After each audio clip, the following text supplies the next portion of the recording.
And the precision parachute jumping team called the Golden Knights on hand here at Sec Taylor Stadium. Hey, look at that, Gene Oliver. I'll tell you, that was a absolutely fantastic show before the game. Did you notice that one guy was wearing my uniform?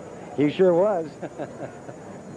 Sergeant First Class Greg Varies, Fort Bragg, North Carolina, bringing his Golden Knights precision parachute jumping team to Sac Taylor Stadium, their annual visit. And I don't know how those guys hit the mark every time. Takes a little practice, I bet. I think they spend more time at that than we used to spend in the baseball diamond. Mike Nowell and Gene Oliver here at Sac Taylor Stadium, and tonight it's going to be the Iowa Cubs and the Buffalo Bison meeting for the 12th time this season. They're scheduled for 16 games in 1985, and right now the Cubs have the upper hand at 6 games to 5. And Gene, let's talk again that we've got teams on 2 different ends of the standings, but that doesn't make any difference to these Iowa Cubs. They like going after these Bison. Well, it's a typical White Sox-Cubs rivalry, it appears to me. Overall, on the season, I think you mentioned in the pregame show, 6-5 Yep. in this homestand. They're 3-2. And the Cubs have come up with a couple of real stalwart pitching performances, and they're looking for a good game from Bo tonight. The umpiring staff of this one tonight. You see Gary Cedarstrom, who will have the balls and strikes. On at first is Mark Hirschbeck, and right at the middle, little John Flores. He'll be working at third base in this one. Cedarstrom, Flores, and Hirschbeck working here at Sac Taylor Stadium tonight. But Randy is out on assignment, as it were, one of his baseball camps. You've been involved in that, and we'll tell our listeners that they remember the name Gene Oliver with the Cardinals and with the Phillies and with the Red Sox, with the Braves in both Milwaukee and Atlanta, and of course with that great '69 Cub team. That, Mike, was probably the finest year I ever spent in baseball. Some of my best friends were on that ball club. We still see each other a lot, and of course Randy's camps are a lot of fun, but they're really a reunion for us. Well, I would bet. Well, actually, our attorneys from Iowa Public Television suggested that with all the hassling he gave you on the air, that we better give you equal time. That's why you're on the air with us. He's not a tough act to follow, though. No, he knows it, right? That's Tommy Grant representing the Iowa Cubs at home plate, and freshman manager John Bowles. The exchange of the lineups here, and this is the series finale and the final appearance in 1985 for the Buffalo Bison. You remember them as the Denver Bears, and prior to that, the Edmonton Trappers, and before that, the Iowa Oaks, the AAA franchise of the Chicago White Sox. And I'll say this, the city of Buffalo, New York, and the American Association are awfully happy to have Buffalo, New York involved. Well, it's a great minor league town. I was not fortunate enough, I guess, to play the American Association. This is my second visit back here. But Buffalo was in the International League, where I played for 3 years, Mike, and it has always been a good baseball town, and certainly has enriched the major leagues with some great players. Bob Rich Sr., Bob Rich Jr., the owners and the president of the club, and they're on hand tonight. Let's take a look at the series here. We mentioned a 6-5 split in the Iowa Cubs with the upper hand over the Buffalo Bisons, and this is game 12 of the 16-game season series. They'll wrap up season's competition at a place called War Memorial Stadium in Buffalo, New York, which was the scene, by the way, of the movie The Natural with Robert Redford. And it's a very historic stadium there in Buffalo, New York. Well, the lineups have been exchanged. And out in the mound tonight, the left-hander Bob Fallon at 1 and 2. He'll be going for the Bison. Derek Botello, who's been hot of late for the Iowa Cubs, has the assignment in this series finale. And we're just about set for game action. There's a shot of Derek Botello. Right now he ranks number 2 in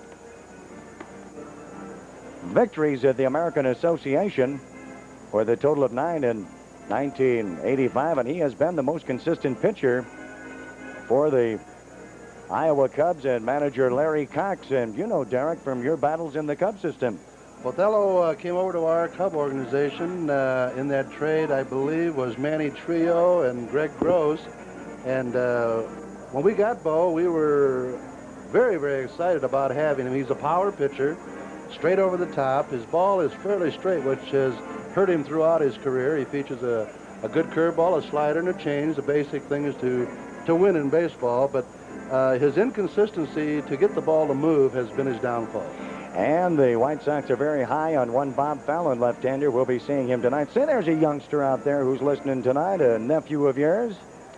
Like to say hello? Yeah, Mike, it's really with heavy heart, and I appreciate you allowing me to mention my nephew.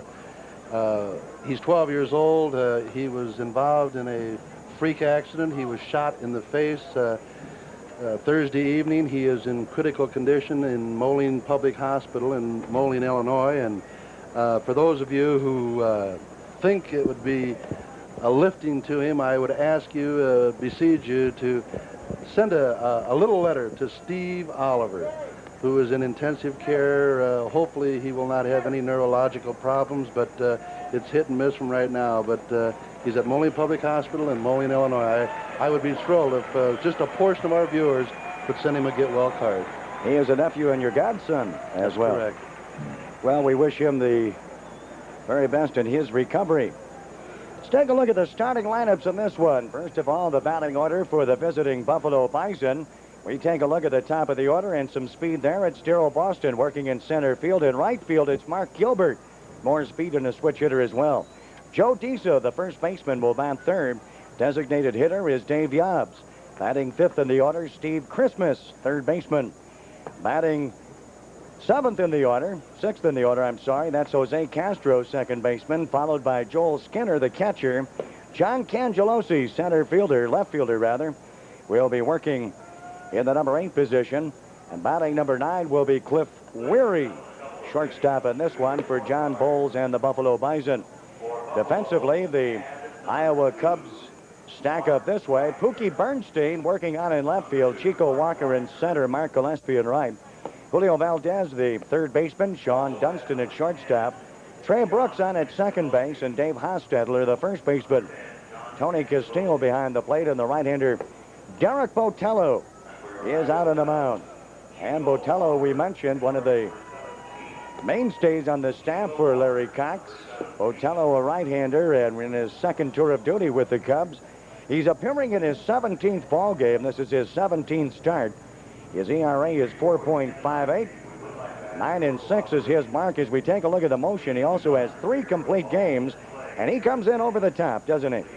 Yeah, he really does. He's classified as a power pitcher, and the only thing he has to do is, I feel, change his motion on occasion to keep the hitter off stride. He's too comfortable to hit off him.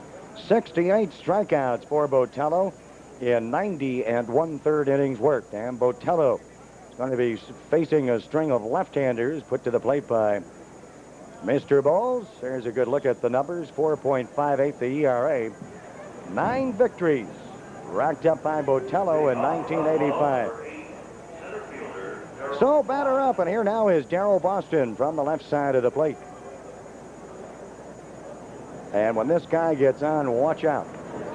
Well, he's capable of hurting you in many ways. Boston is second in the league in hitting 340 for John Bowles' club, and we'll just have to... Catches the corner up and away, and that'll be strike one to the batter. Darrell Boston will be followed by Mark Gilbert and then Joe Disa.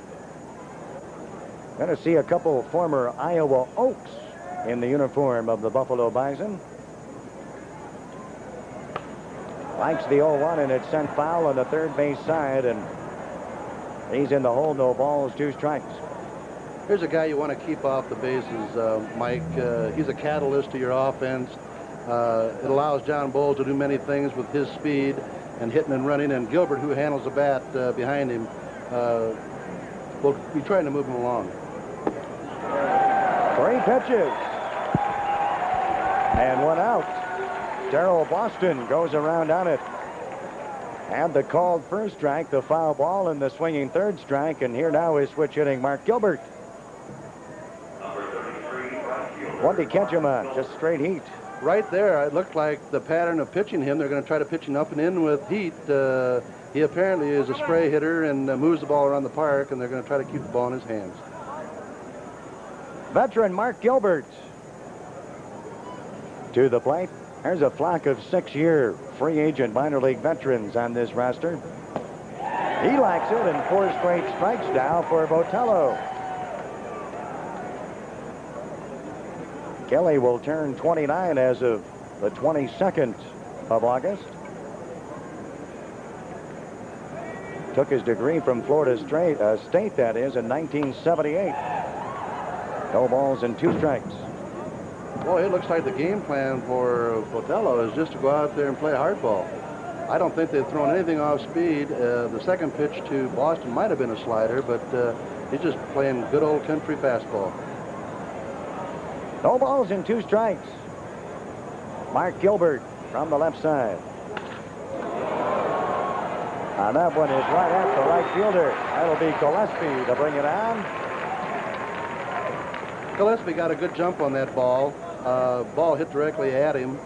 Line drive, but there's a case of showing your fastball too many times. They're going to go back and say, hey, he's changed his pitching style. He's going to come at us tonight.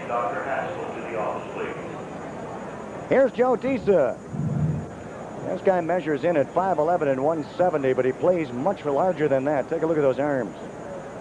I'll tell you one thing, he's big enough to hunt bear with a switch. And John Bowles, freshman manager for the Buffalo Bison. Out of the collegiate ranks, John Bowles. That was ball 1. Came on from the Cardinals system and working now for the White Sox in his second year. Started the season on the big league roster. You notice he steps into the pitch, Gene. Yeah, he really does. I was talking to Larry Cox before the ball game, and of course the hitting theories that Charlie Lau came out with years ago is to stand away from the plate, get a little better look at the ball, and as a result, we're seeing a reduction in power hitters. 2-0 coming.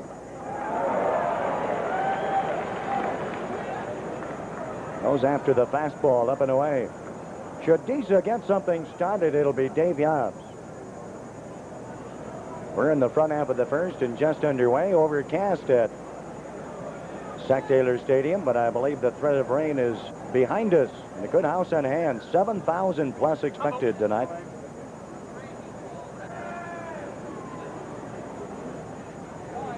Joe from Honolulu. He didn't get those arms from eating coconuts, I guarantee you. No.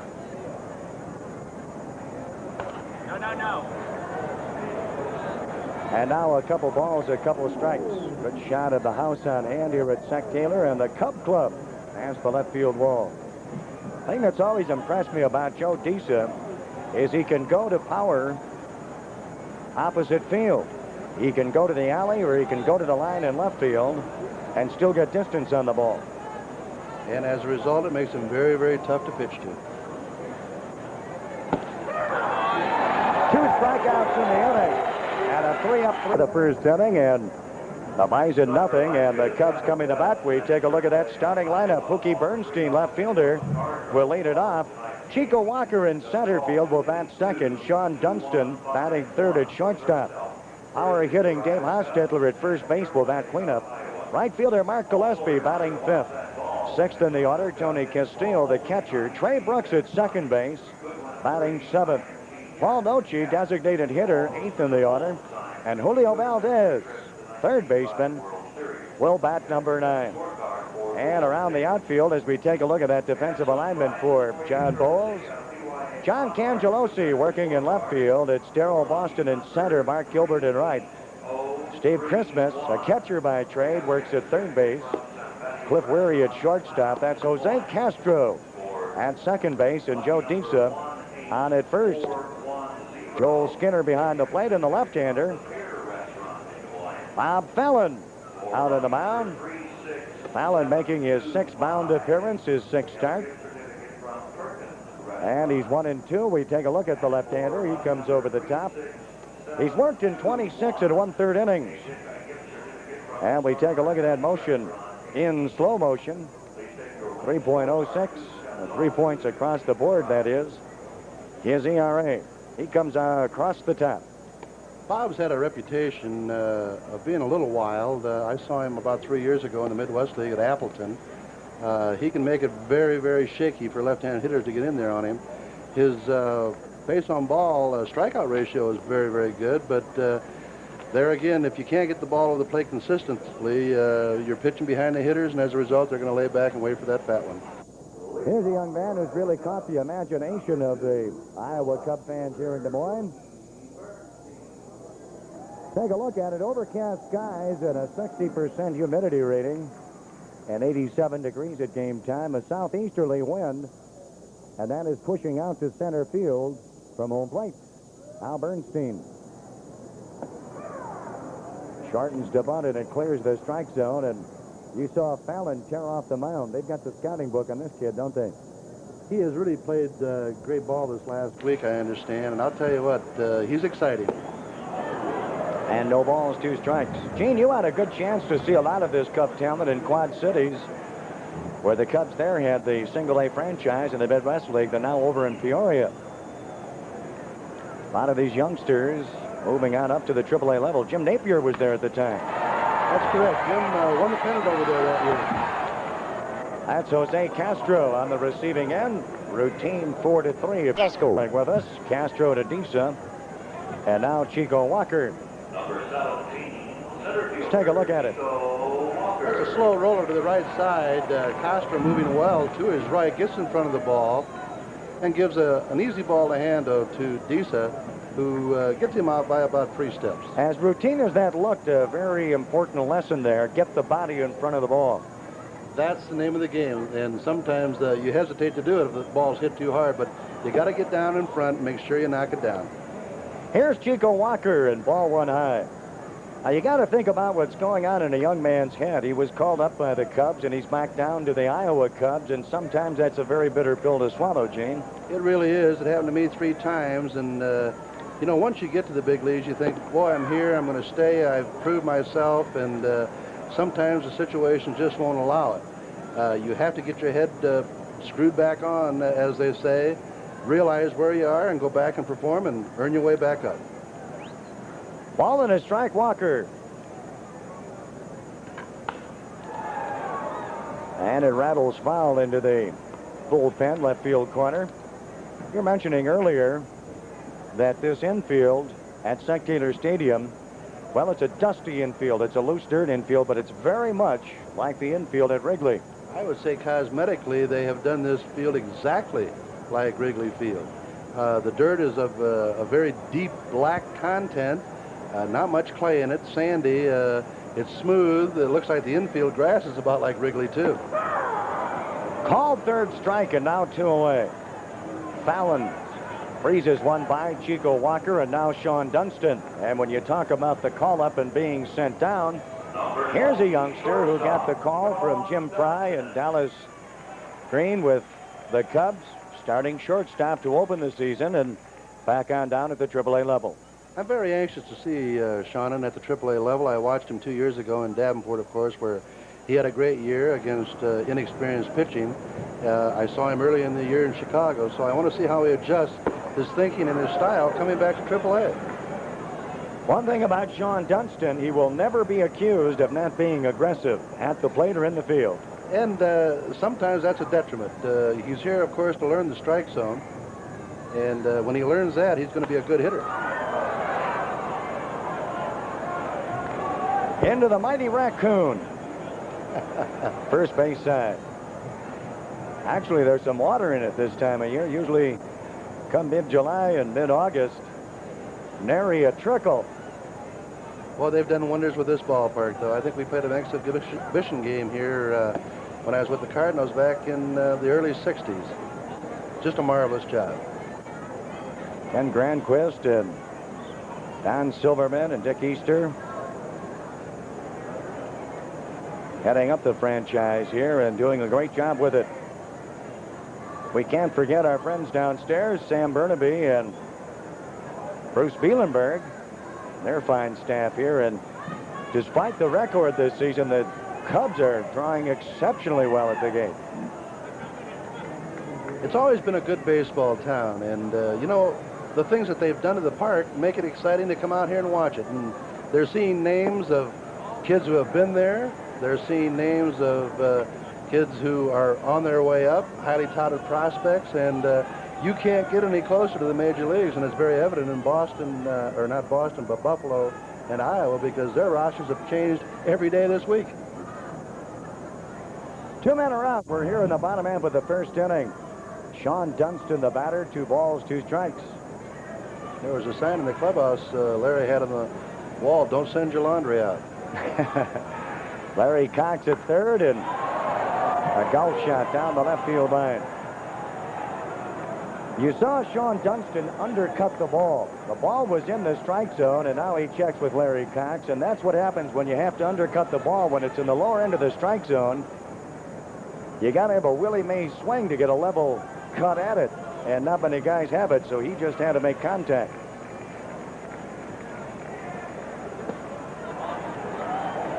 And now ball 3, the count is full. Bob Fallon.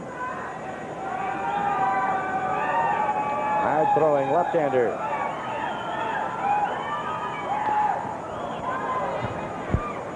Dunston's really battling him up there, Mike. He's thrown him an assortment of pitches. Fallon's appears to be wanting to get him out on the breaking ball. Certainly, every good young prospect can hit the fastball. If you can't hit the fastball, you'll never make the major leagues. So they try to intimidate him and put it in his mind that they're going to show him a lot of breaking balls, set him up, and probably in a game situation they can blow that fastball by him then. Mike Knoll along with Gene Oliver here in the bottom half of the first inning. Sack Taylor.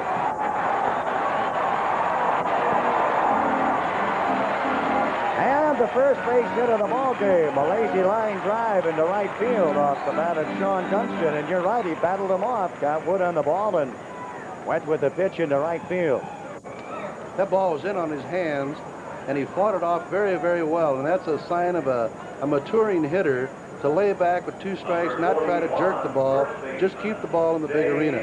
I heard somebody in the dugout yell about bite the way that ball hit. Yep. Like putting it off the green, huh? Here's Dave Hostetler. The Haas, as he's known in these parts. He's got a home run cut. Another guy that didn't get shorted on his meal money. No, sir. Didn't miss many trips past the donut line, did he? Oh, this AAA meal money must have gone up since we played here. Good left-hander motion on to first. Left-hander, of course, has the advantage with the runner at first. He is facing the runner, and he can work his motion to the plate without having his back to the runner. And you know, the 1985 season has seen more balks in the American Association in recent memory. I think early in the year there was an effort by both the Major League and the minor leagues to certainly survey the moves to first base. Boy, that was very suspect right there. He's not going to show Dunston his good move early, I don't think, in the ball game. They've played each other before this season, so he probably knows him. The runner goes, and on the hit and run. That's Dunston around second. And he'll pull up at third. Well executed hit and run, and into the gap goes Dave Hostetler. And the Cubs, leading the league in stolen bases with 94, now have runners at the corners. Let's take a look at it. You see the second baseman breaking to the bag. That's a thing of beauty, just over the position where Castro was playing. And I thought on that particular play with Dunston's speed, Larry Cox might send him. He stutter stepped around second base. He did get the break on the pitch. And now Fallon to square against Mark Gillespie, who's a switch hitter. You know, the sign of a good baseball team is its ability to score with 2 men out, because it takes away the sacrifice bunt, the sacrifice fly. You got to get a hit with 2 away. Now runners at the corners. Pulled the string on him and broke it inside. A ball and a strike now to Mark Gillespie. I liked Larry's imagination there with 2 strikes, getting Dunston moving, because should they throw him out, you lead off that next inning with your Clydesdale, so to speak, and then you go to hit and run it again. There we go. 1-0.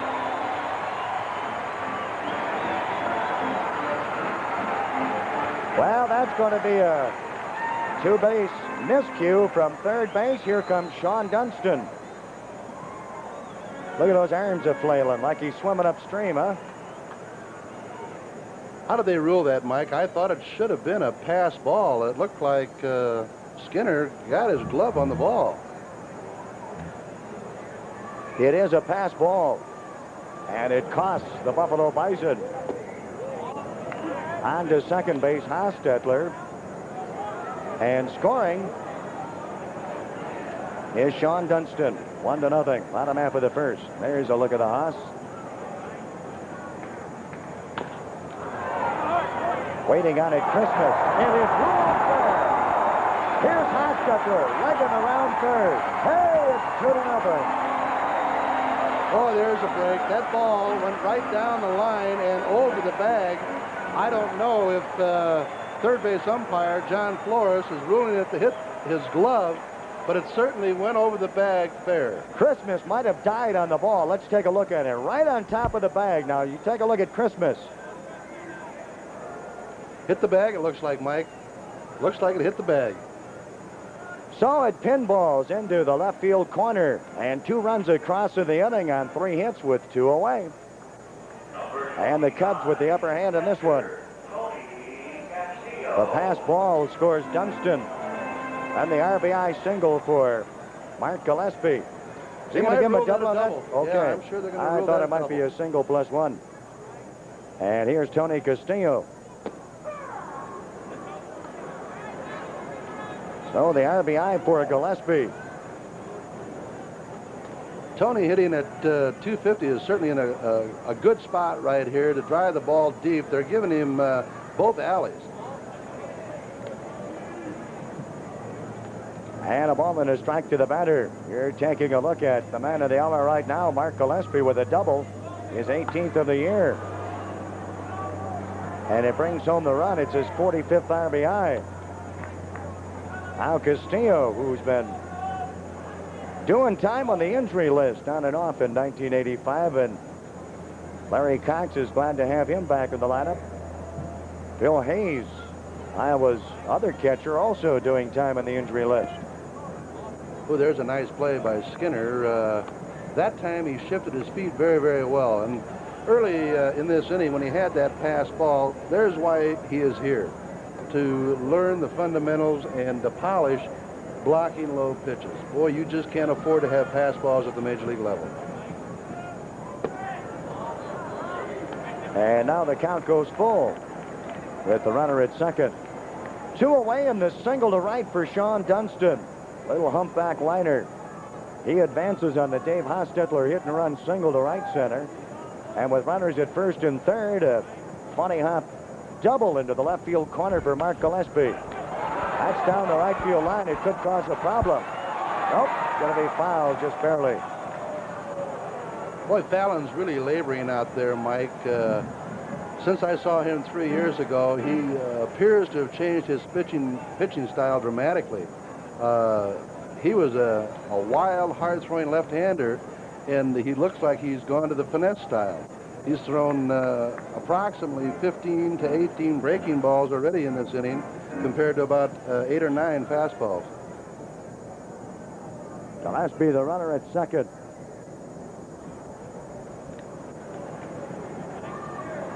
And the 3-2. Side retired with the runner at second. So the strikeout ends it, and that's 2 strikeouts in the inning for Fallon. In the inning, 6 batters to the plate, 2 runs and 3 base hits. Runners stranded in scoring position, and there were no errors. We move to the second inning. We're 1 full. It's the Cubs 2 and the Bison nothing.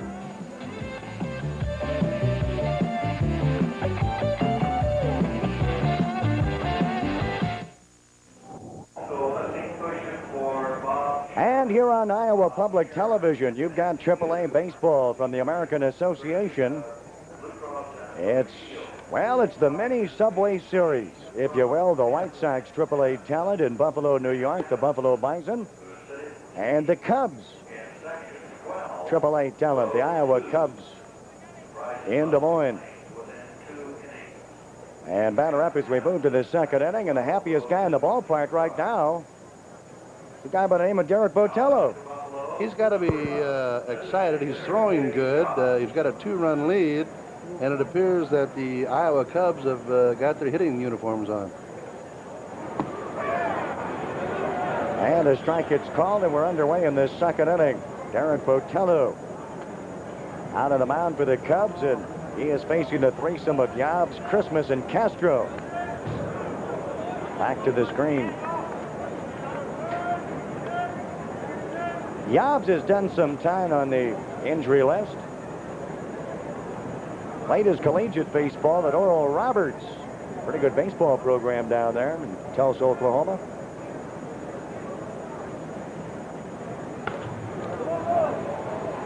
Boy, he had a full cut at it. Yeah, but I think he hit it on his elbow. That's what you call getting in your kitchen right there. Freddie Hutchinson, who we had in St. Louis years ago, boy, he had a fetish about that. You walk back to that dugout, and if somebody got in your kidney, he said, you better move to the other part of the house. You know, last year with the Denver Bears, this guy had 2 Grand Slam homers. One against the Iowa Cubs and one against the Louisville Redbirds. So he can go for the long ball, which you know all about, too, don't you, Gene? Well, I was known to hit a few, but most of mine were at 6 o'clock. If I could have hit them at 8 o'clock, that'd have been great. And that'll be the 3rd strikeout and the 4th batter faced for Derek Botello. He lets it go by. He'd like to have that pitch back. Oh, really? Boy, with 2 strikes, I can't believe him looking at anything that close. Let's take a look at it. Well, I think you said it best with Joe Disa ending the first inning. With 2 strikes on you, you can't let a pitch like that go by. No, sir. One thing that you got to remember, boy, when you're a DH, don't get cheated, because that's why you're in there. Here's Steve Christmas. And you know what the organist plays in Buffalo, New York when he comes to the plate? We wish you a Merry Christmas. Apropos, yeah. You bet. You know, talking about hitting home runs, in 1967, when I was traded from Atlanta to Philadelphia for Bobby Euchre, I walked into Paul Richards, who traded me, and he says, I said to him, how can you trade a guy that's hit 322 home runs? Of course, that was at 6 o'clock. I kept track of how many I'd hit out of that launching pad down there. You were one of those batting cage Hall of Famers, right? Oh, man. Nothing but line shots before the game. I won every home run hitting contest I was in the major leagues. Here's the 3-1. And the count goes full. Well, I'll tell you this. You can tell the grandkids about being traded for one Bob Euchre. Of course, he's making all the money with the beer commercials, isn't he? Yes, and the funny thing, or the ironic thing about it, Richards said they needed a defensive catcher to catch Phil Niekro. Little did they know that Euchre went on to set a National League record for pass balls that year. And it could have been you. Amen. Christmas with the 3-2. Hot shot down the first base line, and I'm trying to think of the writer's name down there. Furman Bishop. I lost a ball game one night on a pass ball on Niekro, and he come into me after the game, and he said, how do you catch the knuckleball? And I said, very easy. I let it hit the screen and then go pick it up. he undercuts the ball in the 3-2 pitch. Waiting on it in center field is Chico Walker. And Christmas is the second out of the inning. Now, Jose Castro. Castro having an off season, but he is certainly one of the finest fielders in the American Association, if not in all of AAA ball, out of Havana, Cuba.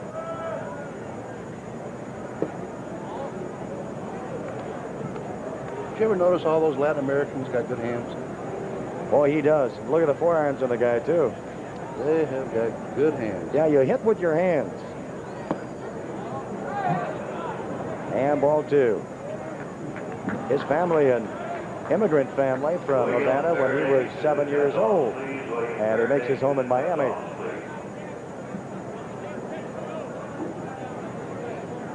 Originally in the Phillies system, Castro. Now Botello is going to waste a pitch on a 2-0. Rather doubt it. the way he's throwing now, he looks like he's really got good rhythm this evening. And Jimmy Colburn's style of pitching, Jimmy came up with us in 1969. And Jimmy was that type of pitcher. If you're going to beat me, you're going to beat me with me coming at you. You don't want to make it that good fat 0-2 pitch. You want to pick with it, but make it attractive enough that he might go after a bad ball. Well, got the bat out over the plate, and he comes up with the first base hit for the Bison. That's Jose Castro. As Gene Mark would say, that was just a little too attractive. And with 2 outs, let's see if the Bison can turn some 2-out magic in this one, and let's see if Botello can indeed frustrate that effort. Joel Skinner. Boy, the bloodlines are right, aren't they? Yeah, he just hits from a different side. I don't know, is Joel a pinch hitter or a switch hitter, I mean? No, right side all the way. All the way. Of course, his dad was a great left-hand hitter for the Pittsburgh Pirates, and one super, super guy.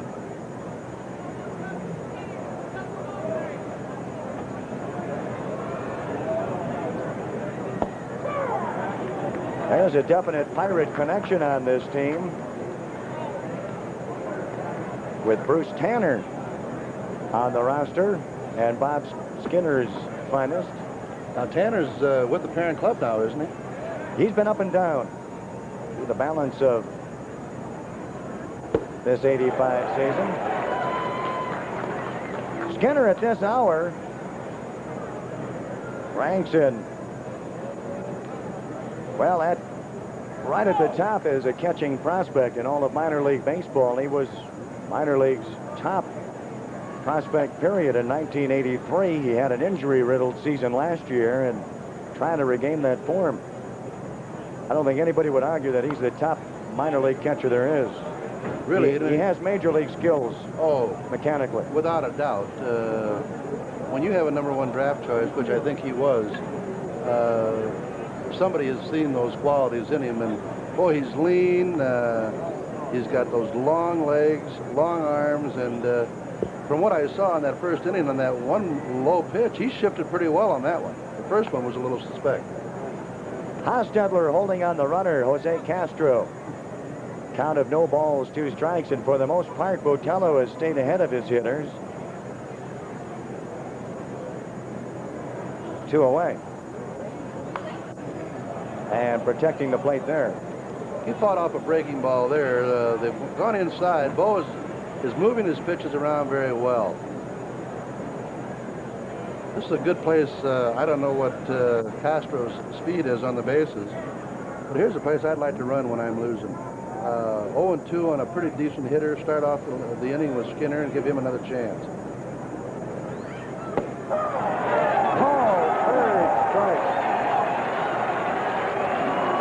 Will be 4 strikeouts and 7 batters faced for one Derek Botello. And Joel Skinner not at all happy with the strike zone set up. No runs and a base hit. 1 runner is left on. There were no errors. After 1 1/2, it remains a 2-0 ball game. The Iowa Cubs with the upper hand over the Buffalo Bison. A little bit earlier on, we had a chance to talk with one of the youngsters on the Iowa Cubs roster. Back on down from the Chicago Cubs, center fielder Chico Walker. A welcome addition to the Iowa Cubs roster is Chico Walker, back on down from the Chicago Cubs. And Chico, tell us about your tour of duty with the big league Cubs. Well, it wasn't too exciting. The only exciting part about it was, I'm from Chicago and I was home.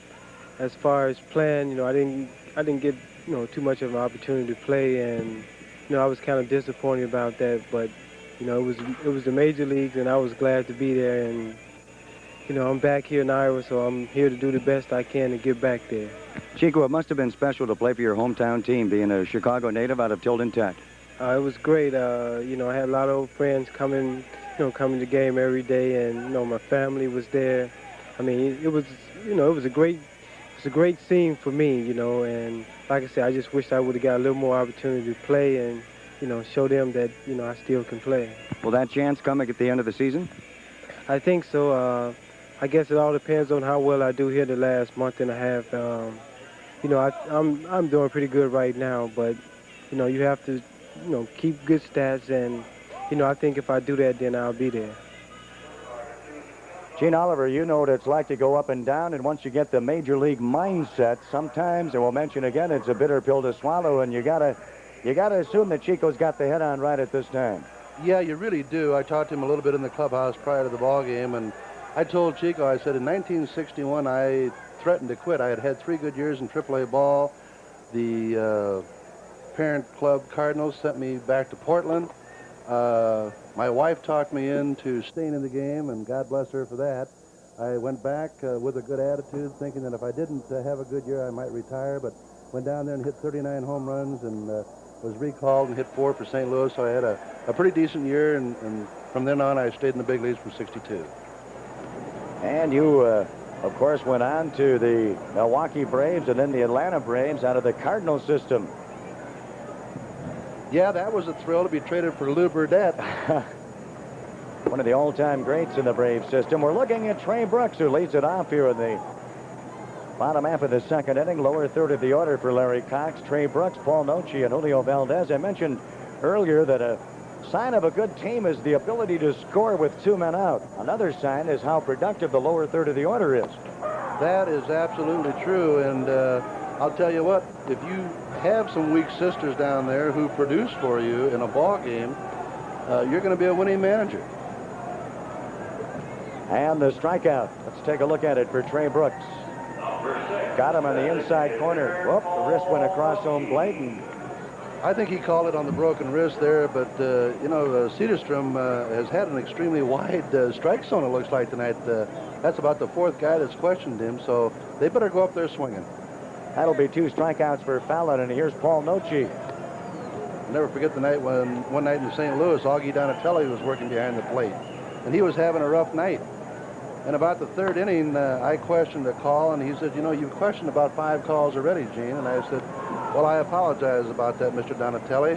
I said, by the way, I said, how do you spell your name, with 1 I? And he says, no, I have 2 I's. And I said, well, why don't you use them?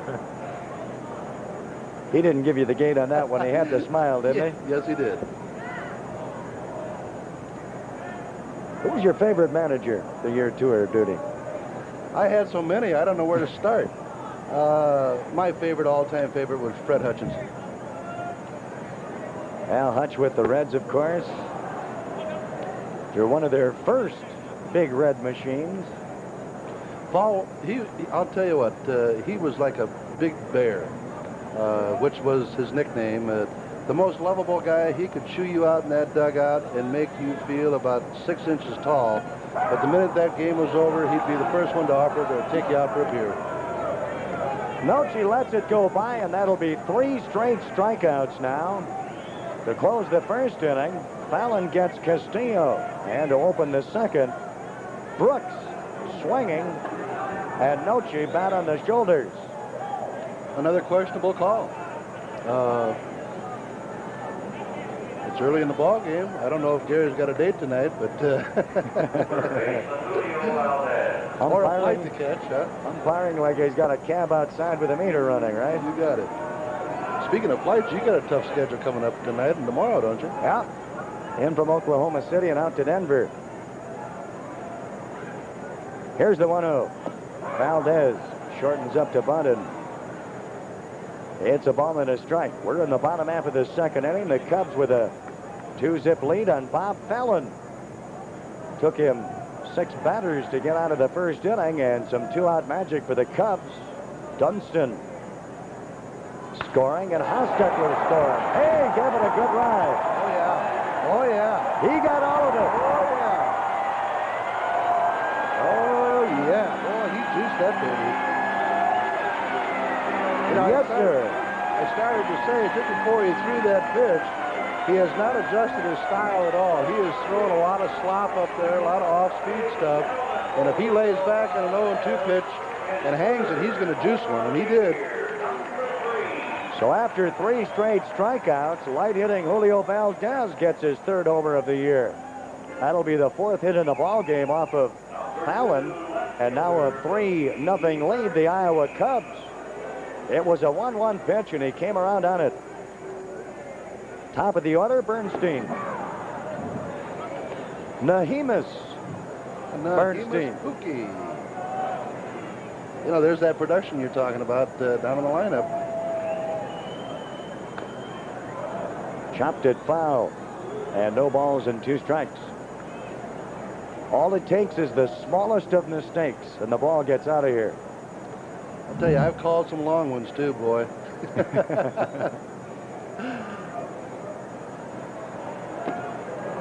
And in 3 pitches, Bernstein is the 3rd out in the inning, so he in effect strikes out the side with the home run to Valdez, sandwiched in between. No runs. 1 run, I'm sorry, 1 base hit. Nobody left on, and there were no errors. We're on to the 3rd inning. It's Zach Taylor. You've got it, 3-0. The Cubs leading the Bisons.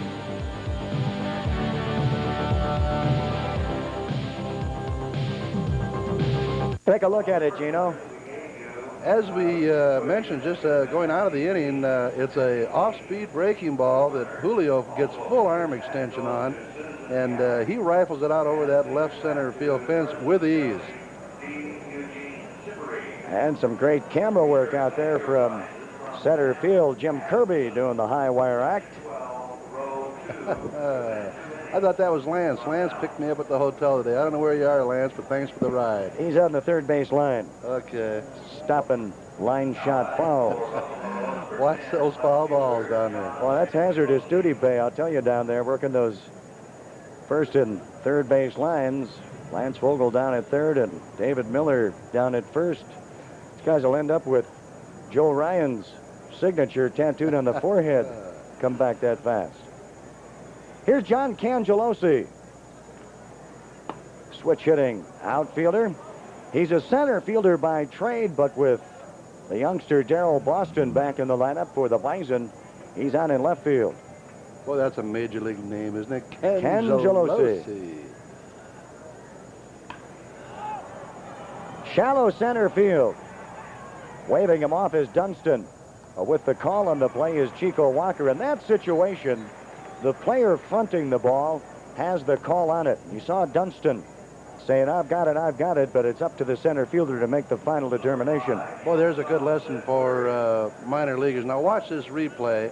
Dunston going back and is calling the ball, but the outfielder is in charge, and the infielder goes until he hears. If he hears nothing, he takes the ball. There it is, right there. He's called off by Walker and gets out of the way, and that's how you play that ball. Walker had plenty of read time on the baseball, and that'll be 1 away, and here's Cliff Weary. Bottom end of the order.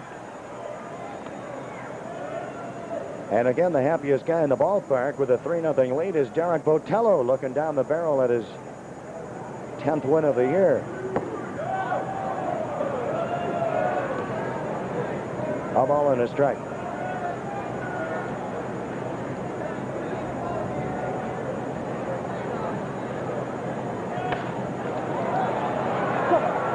I think he's going to have to get a new handle there. No, looked like he caught that ball right off the end of the bat.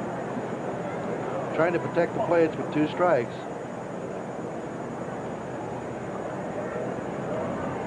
Boy, I hate parks like this where they put your batting average up on the scoreboard. I used to tell my mother it was always my room number at the hotel. She says, do you always stay on the 1st floor? Well, Cliff Weary's staying in room 188, and he gets the single here. And it's the 2nd hit now off of Derek Botello. There again, he just fought off a good pitch, protecting the outside half, drives the ball up the middle, and I've always been a firm believer, boy, with 2 strikes, take that pitch inside 1 or 2 times, because you know he's protecting that plate. Top of the order, Darrell Boston. He is the center fielder of the future for the Chicago White Sox.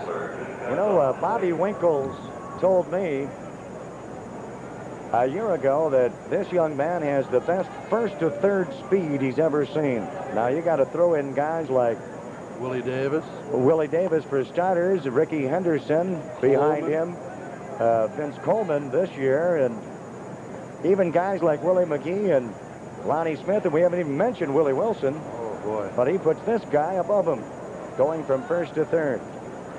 but you can't steal first. Of course, That's this right. guy's hitting the ball, too. Good pickoff move. He had him leaning. Cliff Weary is the runner at first. Weary with 5 stolen bases in 6 attempts in 1985. John Bowles likes to run. Of course, what manager doesn't, but he has the green light out for the majority of his players.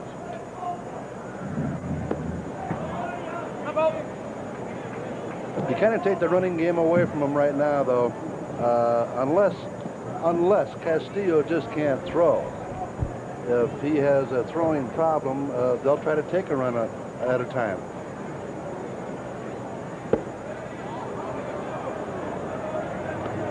Two balls and a strike now. With 1 away to Darrell Boston. He has the runner at first. He checks the sign with John Bowles. Boy, they are really giving him both lines, bunching him into right and left center field. He'd like to have that pitch back again. Off-speed pitch from behind, and that shows me a lot by Bo tonight. A 2-1 pitch and the ability to get that breaking ball over. I'll tell you, that's the name of pitching. Hit on the hand slide is Cliff Weary. If you can't throw breaking balls from behind, get the lunch bucket.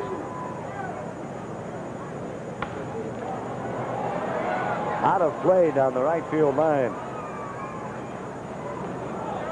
Yep, the ability for a pitcher to hit the strike zone when you're behind on the batter is all important, because the batter knows you're probably going to have to throw a fastball. That's right. You want to keep a hitter when you're on the mound in a defensive situation. That's 0-1, 1-1, 1-2, 2-2. Weary breaking with the pitch and making contact is Boston. Going to cost the club another baseball as it's out of here. 2 balls, 2 strikes. Boy, he really got a jump on that pitch, Weary. Bo's going to have to look him back a couple times. I thought with that first pickoff attempt that he might have taken a step away from him. But Weary really got a great jump there, so he better look him back one more time. Has Weary got a reputation for stolen bases? Well, he has 5 in 6 attempts. He splits the shortstop duties. Of course, getting on, you got to get to first. First of all, as you know, there he goes.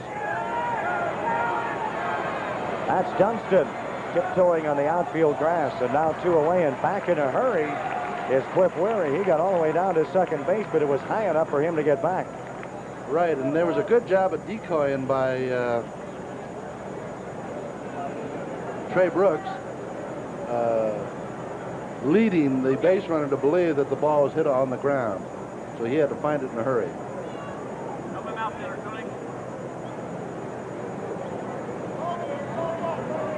Mark Gilbert switch hitting, right fielder. Renewed an old friendship with him tonight. I had Mark Gilbert in 1980. I was a coach for the Quad City Cubs.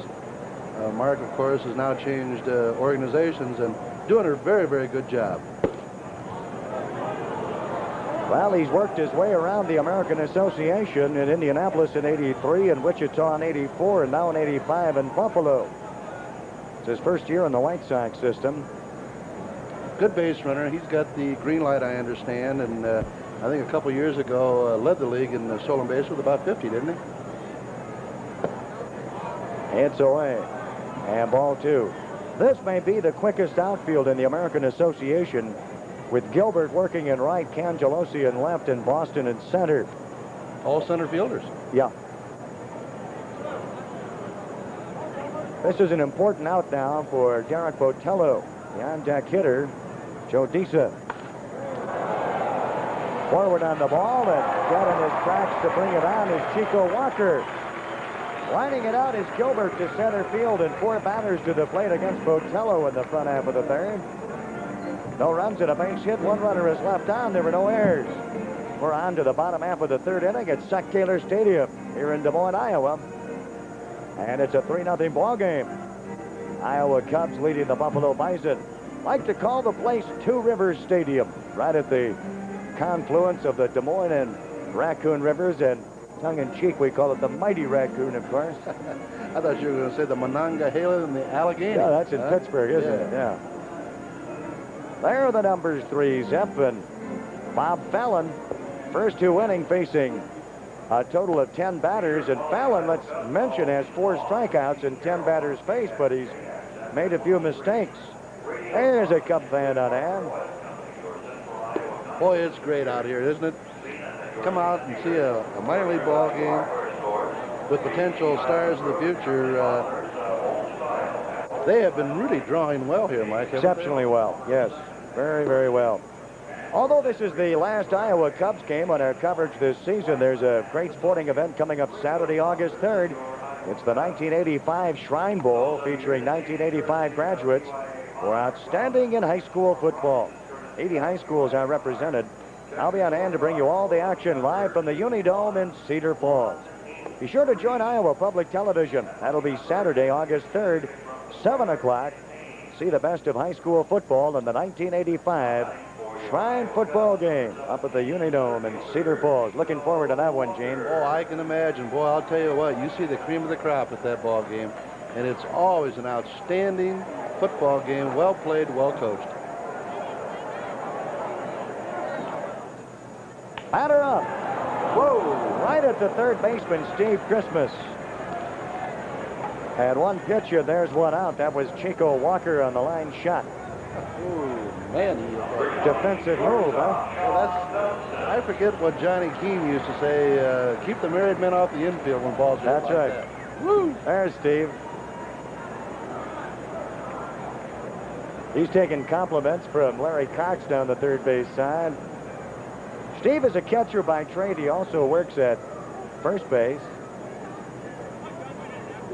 And I think he surprised a lot of the scouts with his play at third. He's done a solid job. It appears like it. We were talking to him a little bit before the ball game, and he's just trying to find a position. He's a gamer, as they say. You've known your share, haven't you? That can be a downfall sometimes, though. Boy, if you get the label of utility, although it kept me in the Major League 10 years, so I can't knock it. Dunston to center field, but up on it. Underhanding it is Boston, who got a good jump on the ball. And he covers a lot of front yard out there, doesn't he? Yeah, he really does. And he hit that ball right on the nose. I thought it was a base hit off the bat, but Boston gets a great jump on the ball. The ball hangs up because he hits it so hard. But, boy, the Iowa Cubs are reading Fallon very well. Couple hit right on the nose.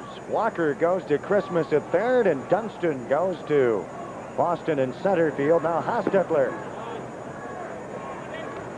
Haas is on from the Montreal Expos system. He came over from Indianapolis. Long ball hitter. Hostetler now in his 64th game for the Iowa Cubs and his 84th game of the year.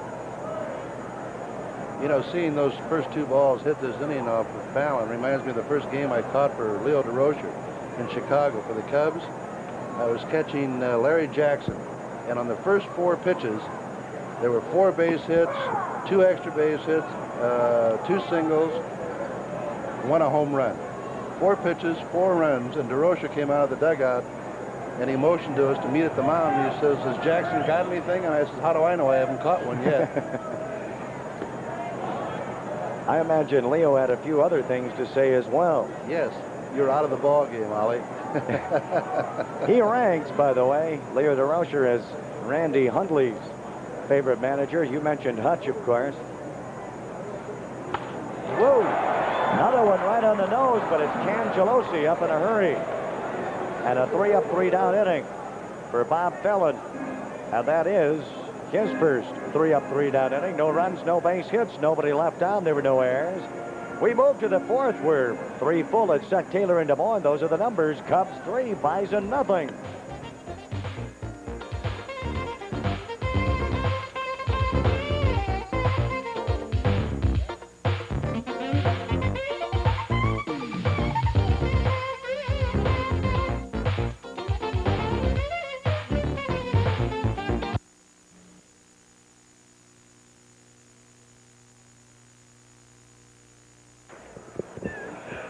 Mike Knoll along with Gene Oliver here at Sac Taylor Stadium. Gino sitting in for one Randy Hundley, and I think the worst thing that could be said about Gene Oliver is that he's the best friend of Randy Hundley. You got it. With friends like that, you don't need enemies, That's right? right. No, you know, baseball is a very, very cruel sense of humor game. Black humor. If you can't take the heat, get out of the fire. Well, I can recall a couple years ago here in this forum on Iowa Public Television, Randy Hundley said this about Gene Oliver. He said, after you had called into the ballpark, he said, well, Gene Oliver's probably in a bar right now because his wife threw him out of the house. The next time around, he said, Gene Oliver's probably watching us at home tonight because he's been thrown out of every bar in the Quad Cities. He zinged you. Oh, Randy. He's got some pearls of wisdom. I used to get a kick out of Randy. You know, he's an orange juicer. And no milk toast, we called him. But he loved to go with us. He'd go out and he'd stay out, and he'd get fined for being late. And we used to call him the dumbest guy in the world for getting fined if you're not going to be out raising Cain. He was your seeing eye dog late at night, wasn't he? That's right. We'd send him through the lobby first to see if the manager was checking. You have any sort of challenge or any sort of response that Randy would want to hear or not to hear at this hour, Gino? No, I vowed to him this evening. I have to be with him tomorrow. I'm going to get on a flight out of here at about 8 o'clock to meet Randy in Chicago for another old-timers camp he's having. So I better treat him nice or I won't get any meal money. And when you look at me, you know I need meal money. Joe Disa, power-hitting first baseman. You know, you look at the size of this guy, and he only measures in at 5'11" and 170, but he looks bigger, and he plays a lot larger than that. Well, he is all concrete, though, isn't he? Those arms look like an extension of the bat. He had a jinxed 83 system with a season, that is, with a broken left leg and a spiked left hand. He gives it a good ride to the warning track way out there, Gillespie. You know, we've got what's called heavy air conditions with the humidity reading at 60%. And that means there's a lot of moisture in the air, of course, and the ball doesn't get as good a ride. Now, don't tell that to Julio Valdez, but we've seen him hit on the nose tonight and not go anywhere. I was surprised that ball carried so well. You know, when the air is heavy like this and the atmospheric pressure, it's kind of a situation where a hitter doesn't like to hit. I remember Santa, we used to ride into the ballpark at Wrigley Field in '69. If that wind was blowing in, he would drive the car around the park 2 or 3 times to see if the wind would change. And that's a tough part to hit him out of when the wind's blowing in. Dave Yobs, the batter, one away. We're in the 4th. Got a good cut at it, but sends it foul on the hop to Dave Hostetler. Haas out of Arcadia, California, has worked twice for the Expos, for the Rangers, and now for the Cubs. Minor league level. Speaking of minor league instructors, coaching at first tonight, I think, for Buffalo is a longtime friend of mine. Played with him in '67 with the Braves, Adrian Garrett. They know him in this league. He left his mark. Yes, he did. 2 balls and a strike now. Disa, Yobs, and Christmas. 3, 4, and 5 in the order against Derek Botello.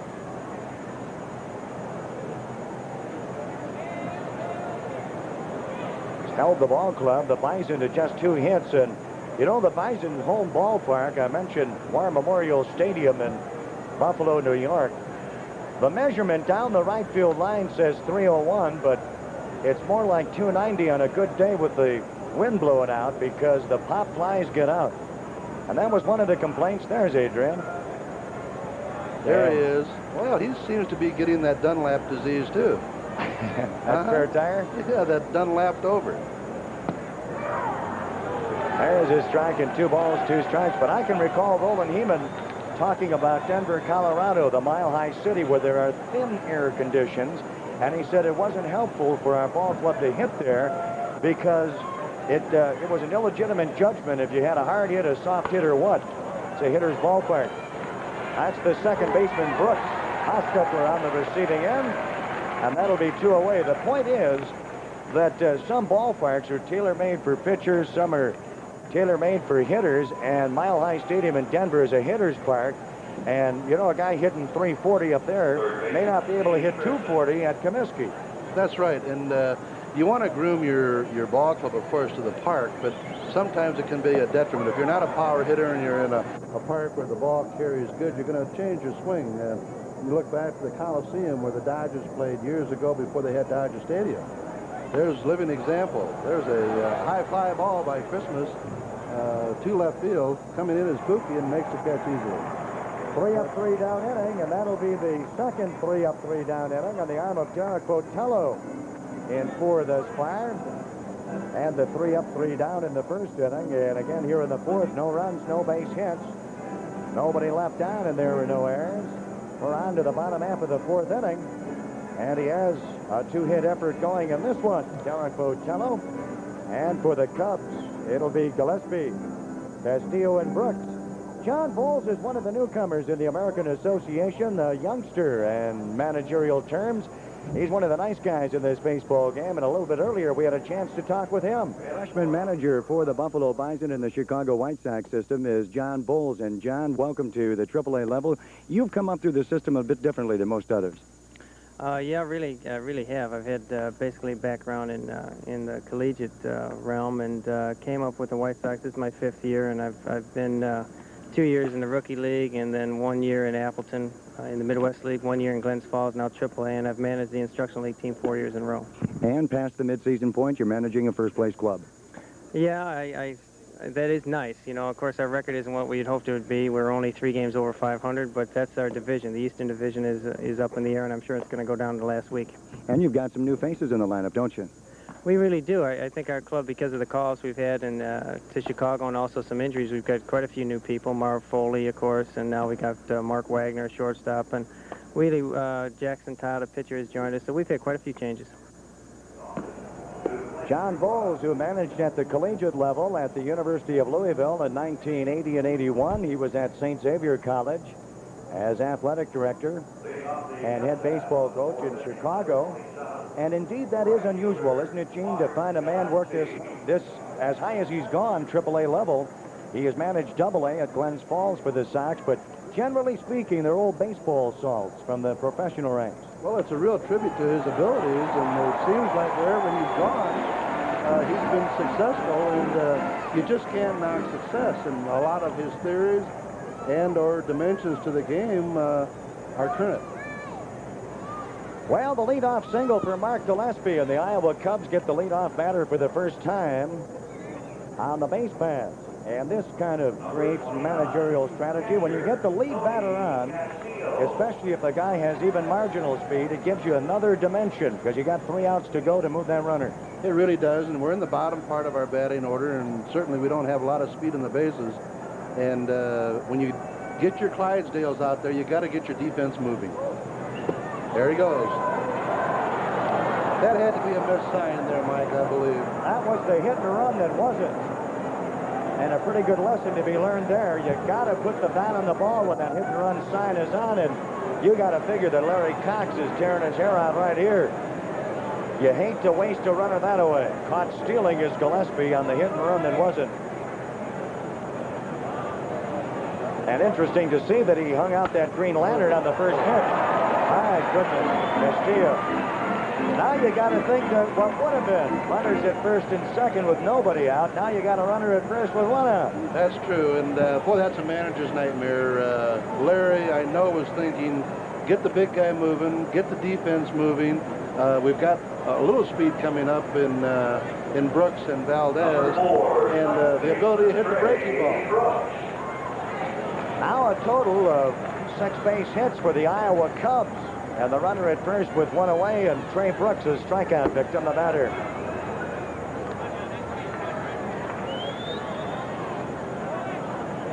No balls and a strike. Let's see if Bob Fallon finds it necessary to keep Tony Castillo close to the bag. That's Joe Disa on the receiving end. Right on top of the call is first base umpire Mark Hirschbeck, I think it Hirschbeck, is. yeah.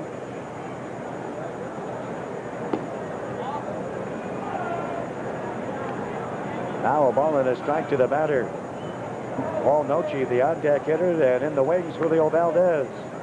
I wouldn't be surprised, Mike, if Fallon falls behind Troy, that we don't see another hit and run. Because they're making contact well. He's not out of the strike zone too much.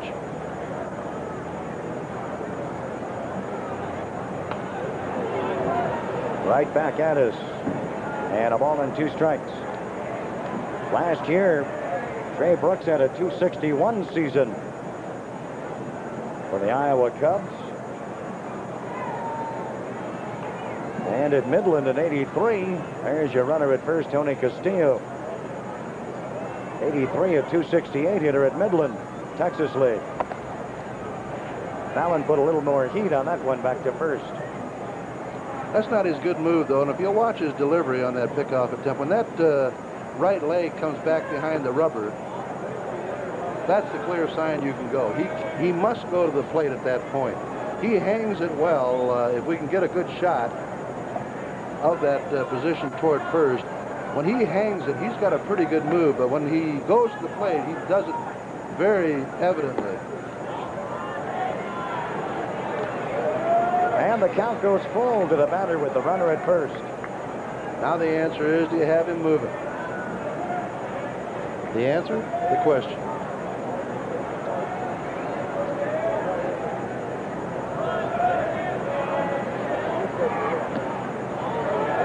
Now runners at first and second. Bob Fallon gets up his first walk. I believe that's the first base on balls tonight, Mike, isn't it? Yes, it is. Bob Fallon, left-hander working in this one. Facing a slew of right-handed talent sent to the plate by Larry Cox. Paul Noche, a strikeout victim. Called third strike for the second out in the second inning.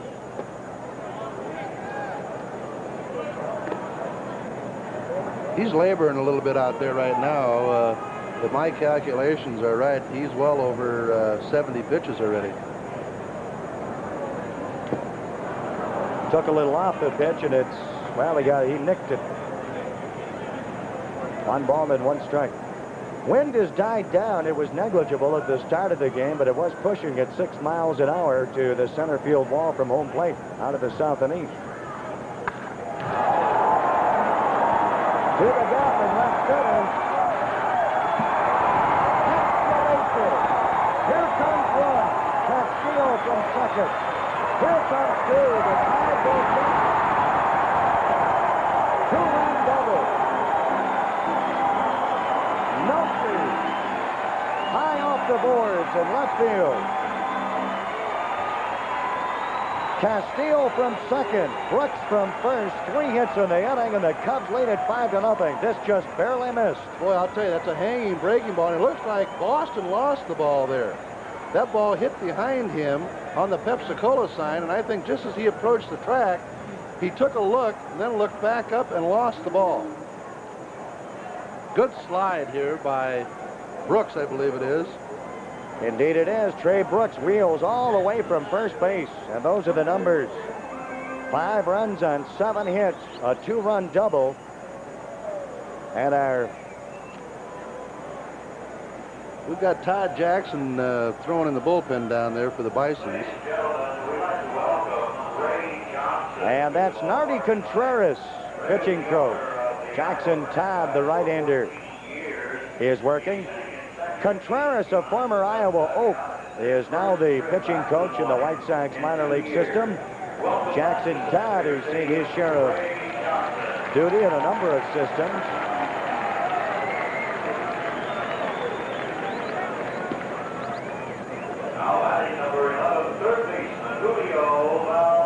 Valdez is homered in this one.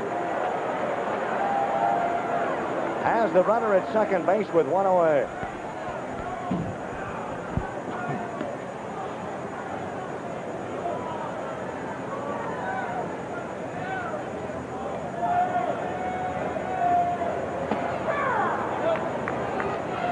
Well, you look back on how big an inning this could have been. With that That's right. sign, they got 2, but they could have 3 easily. That's the only out in the inning this far. 3 hits and a walk. Waving at it is Valdez. Valdez is out of the Red Sox system. Worked last year in New Britain in the Eastern League, and then at Pawtucket in the International League, AAA. Gets the bat on it. That's Christmas. Oh, yes, right. Backing him up with Weary.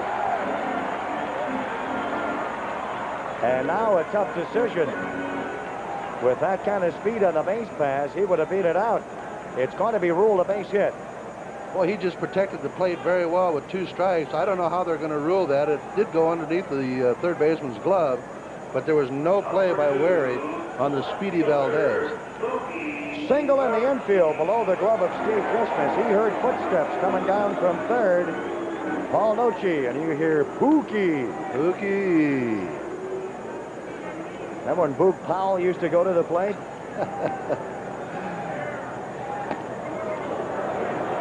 Ball on. I'm really surprised that Fallon hasn't adjusted his pitching style just a little bit. The Iowa Cubs are really laying back, looking for that off-speed stuff. No squeeze. Looks like a good one. Oh, yeah. Oh, yeah. 5 base hits in the inning. A total of 3 runs are across. And ready in the bullpen is Jackson Todd as the hit. Signal from the right field corner indicates that Jackson Todd is ready. Now runners at first and second. Oh, there's a case where Larry didn't give up. You know what he wanted to do? He wanted to move the runners tonight, get the infielders moving, and he went ahead and did it. And they executed it absolutely perfectly. Who was it that scored that run? I think it was Noce, wasn't it? Noce was the Noce last did runner not across. break too quick. He stayed back, let the pitcher release, and executed the squeeze beautifully. Oh. I was afraid of that with a 5-run lead.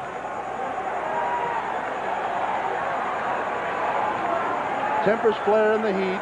That's Chico Walker, who took a shot to the lower back. And now Joel Skinner holding back Chico, and coming out to defend territory for the Iowa Cubs is one Tony Castillo. Castillo and Skinner still going at it at home plate. And everybody out of the dugout, and now it's clearing off a little bit. Boy, that's getting first base the hard way. Looks like an Easter egg hunt out there, though, doesn't it? These baseball fights, they amaze me. I don't think I've ever been involved in a good one or ever saw a good one. Usually I'd fall down, get stepped. That's where you get hurt in a baseball fight. Adrian Garrett. That's when you run the other way. And now John Bowles will have the pitchers change right here. He'll bring on Jackson Todd. And that'll be it for the starter, who's struggling here with 1 away and 1 out. And a 6-0 deficit looking uphill. And Jackson Todd will be coming on. So that'll be it for the starter, Bob Fallon. Todd, a right-hander, coming on into this one, and he will come on with the bases loaded. He's got his work cut out for him, to use a page from the cliche book. And what were the instructions that John Bowles gave him? Get us out of it. One way or another. You got it. You know, Fallon's frustration, of course, was taken out on Walker. 2 or 3 base hits, the hit and run successful, and then with a 5-run lead, the Cubs elect to squeeze, and that's kind of like throwing salt on the open wound. And he knew his time in the game was short, and he wanted to leave a message before he exited. So Jackson Todd comes on as the new pitcher in this one. He comes on with the bases loaded and with 1 away. In this, the Fourth inning, 20 batters faced by Bob Fallon. That's the most recent runner hit by the pitch, Chico Walker. I don't know if you heard that, Mike. We were just informed that Fallon was ejected from the ball game. They ruled that he threw at him intentionally, I assume. So Jackson Todd, and we take a look at the veteran right-hander here. Todd coming on. He's 0-1. He's worked in a total of 6 ball games. 1 as a starter, 5 in relief. And he's worked in 11 innings in that amount of time, and indeed he has his work cut out for him. He really does. He's coming in here with the bases loaded, with a red-hot swinging club, and it's never easy. It is never easy at this point. Sean Dunston will be the batter, and with the bases loaded, we'll tell you that the Iowa Cubs have a total of 5 Grand Slam homers in 1985. Paul Noce, Tommy Grant, Mark Gillespie, Bill Hayes, and most recently, back on the 7th of July, Dave Hostetler. Let's see if it's Sean Dunston's turn. I stand corrected. Fallon was not thrown out of the ball game. Oh, okay. He was just relieved. Jackson Todd, the late pitch.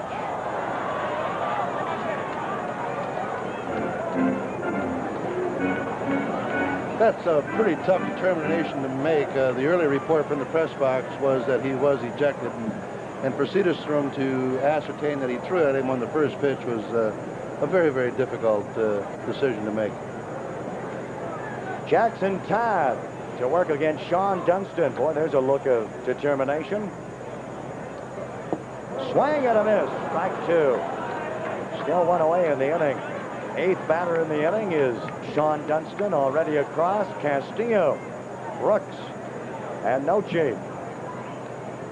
3 runs on 5 hits, plus the hit batsman and a walk, and that's it for the starter, Fallon. Now Todd, the 0-2. He checks the swing. Did he go? The appeal down at first. No, he didn't. Boy, on a replay, if we see it on that, Joe Skinner did an absolute super job of saving a run there, asking me before Todd come in what his instructions would be. You got to keep the ball down in a double play situation, so Skinner was really set to keep that ball in front of him, and he did an outstanding job of that.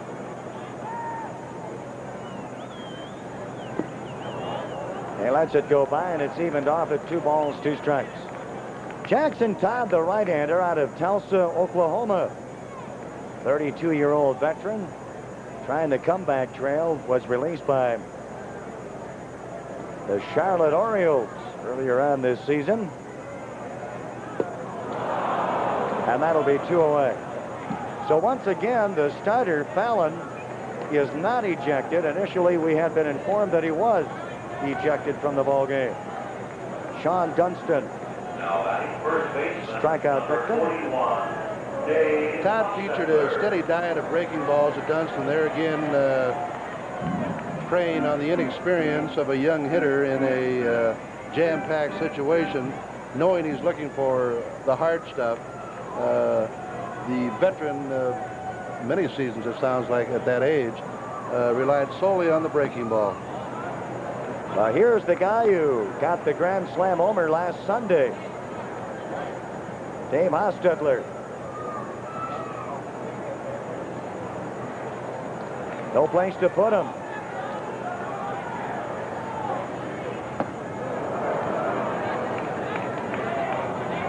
Now 1 ball and 1 strike. So a nightmare inning for Bob Fallon.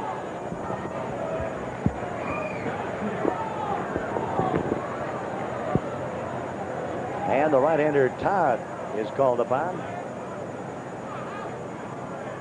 Now a ball and 2 strikes. Dropped the slider off the edge of the table. Good breaking ball pitcher, it looks like to me.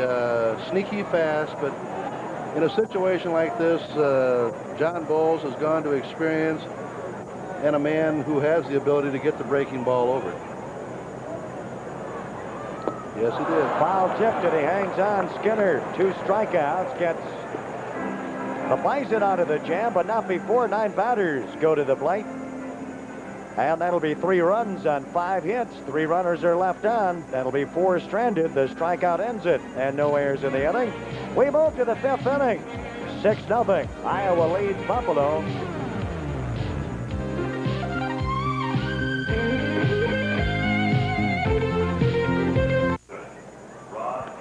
Six-0 ball game. The Iowa Cubs 6 runs, 9 base hits, 4 stranded in the ball game, and no errors. And the Buffalo Bison, no runs, 2 hits, 2 left on, and no errors in the ball game. And again, the happiest guy in the ball yard. You, as a former catcher, know how to keep those guys happy. Oh, this is even a fun game to call. You don't have to have too much magic, you know. Just give me the Ouija board and put down 1 or 2. There you go. You want to get ahead in a situation like this, though, and as a manager of the losing squad, you're just going to tell them, get up there and have your cuts and see if we can fight our way back in here. Did you give the totals on Fallon, Mike? No, I didn't. 20 batters faced in 3 1/3. Oh, yeah. He gave up 9 hits, 6 runs, 5 earned, 1 base on ball, and still capable of striking out 5. Castro, the batter. As we open the 5th inning, Joel Skinner and John Cangelosi will follow. Here's where an experienced catcher comes in handy, too. Of course, Botello's been around. He knows how to pitch, but you got to make sure you stay on top of him and remind him that the score is 1-0 or nothing to nothing. Good lumber for Castro. Off the wall for extra bases. He'll glide into second standing up. High off the Cub Club in the left field corner, and playing it off the wall is Pookie Bernstein. That's a double any way you cut it. Yeah, the ball's right down the heart of the plate, Mike, and he was pitching behind, and it hit high up on the stadium club on the glass, and finally retrieved by Pookie and retrieved to the infield. But there's a situation, again, you can't let your pitcher fall asleep. You got to keep reminding him you got a comfortable lead, but you can't get careless, and you can't pitch from behind. Get out ahead, stay ahead of them, and keep them defensive hitters. 3rd hit for the Bison in this one. The leadoff batter gets on with the double. Castro, and now Joel Skinner. Valdez. Now Hostetler on 1 up. Boy, that came back in a hurry, didn't it? Yeah, it did, and another perfect example of how to get in front of that ball. That ball come up sharply on Valdez, but you'll see here on the replay, he's positioned his feet well, got his glove down, and as the ball takes a bad hop, comes up with it cleanly, and as a result, kind of relaxed on his throw, but Hostetler picks it up out of the dirt nicely. Cangelosi, batter from the left side of the plate. Switch hitting center fielder working in left in this one. And ball 1. He started this season in Mexico City on the 13th of March. He worked for the Mexico City Reds in the exchange for Nelson Barrera. Came back with Barrera heading back to Mexico City on the 1st of June, and then got his call-up to the White Sox. Boy, this poor guy had chicken pox in Mexico City, and it put him on the pine for 3 weeks. Oh, boy. I thought you were going to say Montezuma's revenge down there. Had that, too, I bet. As the runner at second, Castro. Cangelosi is a base stealer, and it's nice to have this kind of speed in the bottom 3rd of your order. It really does. It looks like Bowles has got a lot of versatility with this ball club. They lost, I believe, a couple of switch hitters this week, didn't they? Yes, they did, with Brian Little going up, the second baseman, a switch hitter. Mark Ryle also up. Little's been up and down a couple times, and that put a big hole in the lineup card with the ability to put switch hitters on both ends of the order. Now 3 balls and a strike to Cangelosi, who was born in Brooklyn, New York, but he makes his home in Hialeah, Florida. And hit .353 in the Mexican League. Some nice numbers. That's good hitting any place. Scratches a single into right field. Here comes the runner, Castro, around 3rd. He'll pull up there. And that kind of surprises me. Down 6-0. You think he would have hung out the green light, John Bowles, but erring on the side of caution when you may need a big hit. Now you got 2 runners on with 1 away, and there's Castro at third. Well, unless it's a surefire run, you want to hold that runner because it's only good for 1 and you're down by 6. I remember one game in Atlanta. We were playing the San Francisco Giants, and Marshall was pitching, and I was the hitter. We were down 9-0. And the count went 3-0, and I looked down at JoJo White, our third base coach, and he didn't give me the take. And I swung at it and popped it up to McCovey. And I walked into the dugout rather sheepishly, and Bragan looked at me and said, "What were you going to do, hit a 9-run home run?" Needed the big blow in that one. Yeah. Get us back into it. Here's Cliff Wary. Runners at the corners. Likes the lead pitch. You know, I asked Randy Hundley on one occasion, the toughest pitcher he had faced, and he said, how about the last half of the Baseball Register? But how about Gene Oliver? Who was a tough one for you? You won't believe it, and I don't think our listeners will believe it, but a kid named Bobby Bolden from the San Francisco Giants, the first time I faced him in the big leagues, I hit a home run off of him, and he struck me out 23 out of the next 25 times. No. Yes, sir. That Bobby Bolden, huh? That Bobby Bolden is in my Hall of Fame. But my claim to fame, I had great success against the Dodgers and Sandy Koufax. Sandy's book, which came out a few years back, listed me as the top National League hitter against him. I Is that averaged right? 403 against Sandy.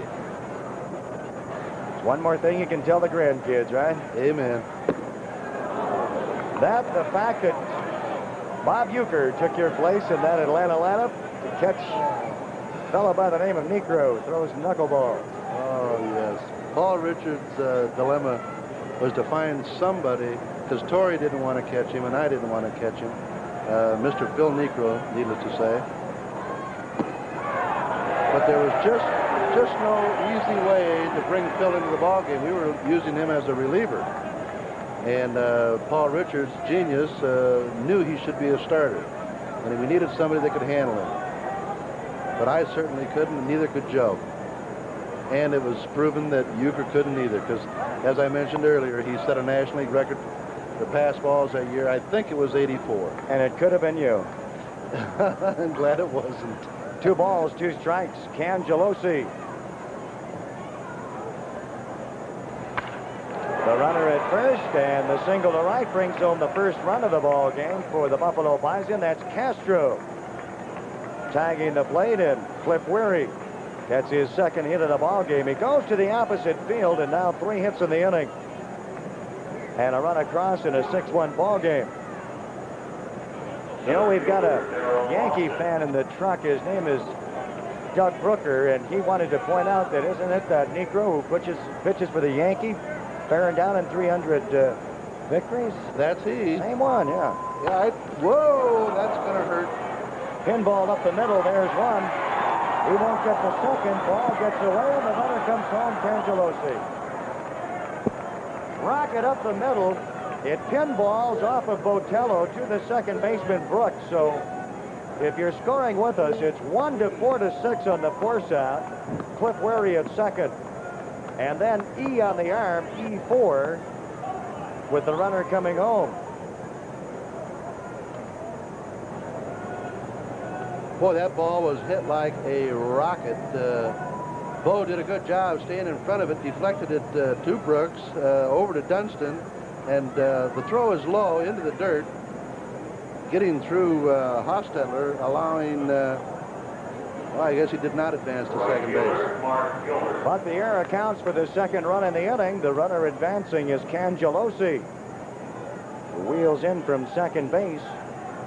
Once again, it's 1-4-6 on the force out, and then on the throw, the error, and on in the fielder's choice, Boston, the runner at first. Like to see him run right here.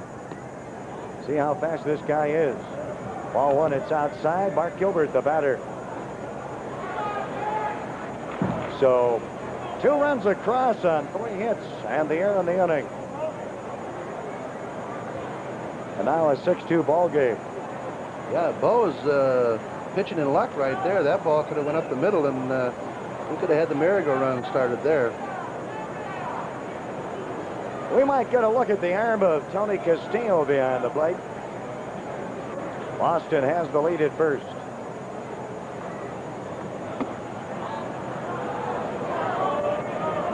And in 13 games thus far for the Buffalo Bison, Boston is 3 of 6 in stolen bases. I can assure you, if Gilbert falls behind, we're going to see Boston run. 2 balls and 1 strike now to Mark Gilbert.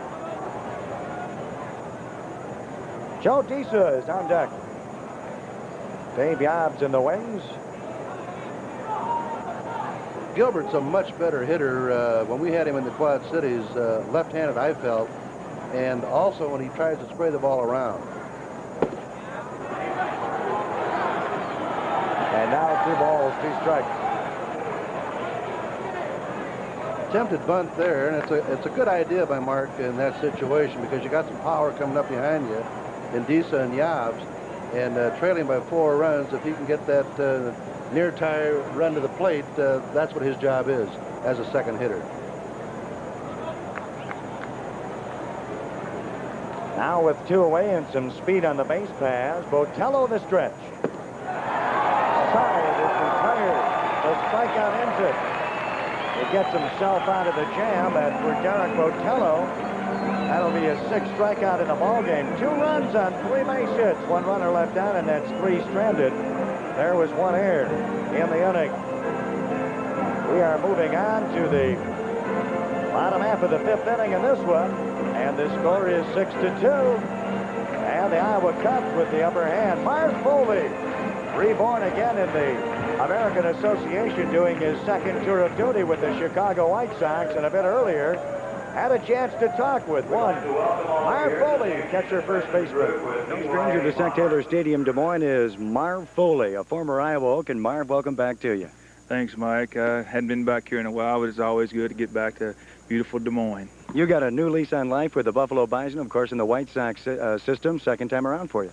That's right. I was with Texas all last year in the big leagues and got released at the end of the season last year and signed with Detroit, went to spring training with them. They wanted me to play in AAA. I thought I'd had enough, so I asked the White Sox for a coaching job, and I was a player coach in AA with their team. And about a week ago, Bobby Winkle's a player development man over with the White Sox, called me up and asked me to come up and catch here for a week or 2, and here I am. You have some fond memories of your days with the Iowa Oaks, don't you? Yeah, I played here in 77, 79, and 80, and I enjoyed it here. And, yeah, every time I think about Des Moines, some good memories come back. Marv Foley, who was an exceptionally productive Iowa Oak back in the late 1970s. Pretty fair country ball player, boy. He's a good old boy out of Lexington, Kentucky, or Kentucky, and he makes his home in Sarasota, right across the street from Art Kushner. You know, up to this point, that was Botello's toughest inning. I had him for 18 pitches that inning, and total for the ball game, he's got about 57 right to this point, so he's just about on schedule where you'd like to have your pitcher. He had early innings, 9, 11, 11, 8, and 18, so maybe that's his bad inning out of the way, Mike. Managers Larry Cox and John Bowles reviewing strategy as we move to the midway point of this one. And Mark Gillespie leads it up. Tony Castillo will follow, then Trey Brooks. Boy, that job that Todd did last inning, you can't ask for a better relief. Come in and strike out your number 3 and 4 hitters with the bases drunk. With the bases loaded, yep.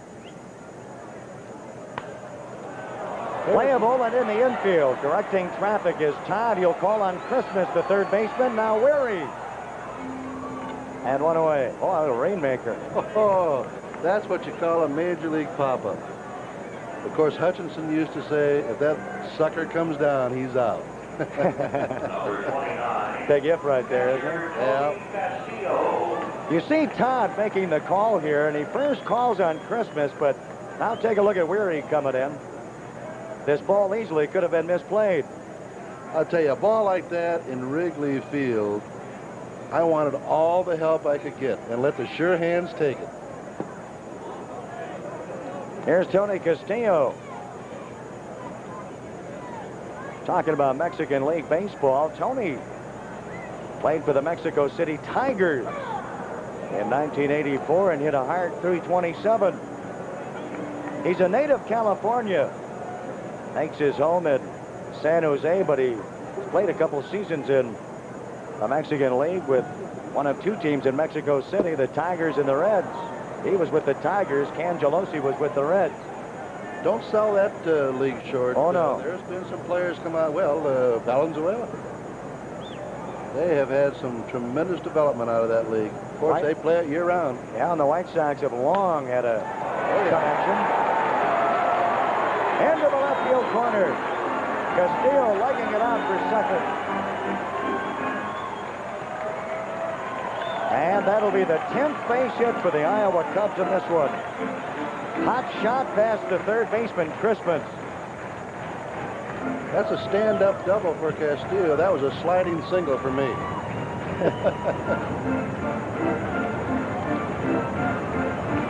Out of the 10 hits for the Iowa Cubs, 4 have gone for extra bases, a homer and 3 doubles. That's Cangelosi digging it out of the corner. Now the runner in scoring position, 1 away. Boy, and talk about productivity in the lower part of your batting order. Whoa, look at this one. Oh, yeah, a run.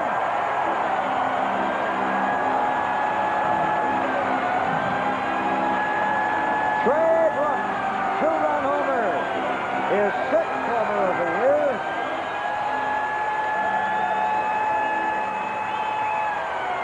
And it's raining down on the Cub Club in left field. Whoa, boy, I want you to know he got all of that, baby. A hanging breaking ball up in his eyes, and the picture says it all. I mean, he smoked this baby. Whoa! Yep, there she goes. You'll see it bounce on a hop, skip, and a jump off the Cub Club. There it is. Boy, I got to believe the Buffalo pitching staff is going to be glad to leave here. They have been hit pretty hard. Rockets. Little number down the third base line, and it'll go foul. Now you're looking at Paul Noche. Doubled in a couple back in the 9-batter 4th inning. 2 more across here in the 5th. And just like that, you got an 8-2 ball game. You know, I started to say, out of our 10 hits, or not our, I should say the Cubs' 10 hits, six now are out of the bottom half of the batting order. And 1, 2, 3, 4, 5, 6 of the runs scored are out of the bottom half of the batting order.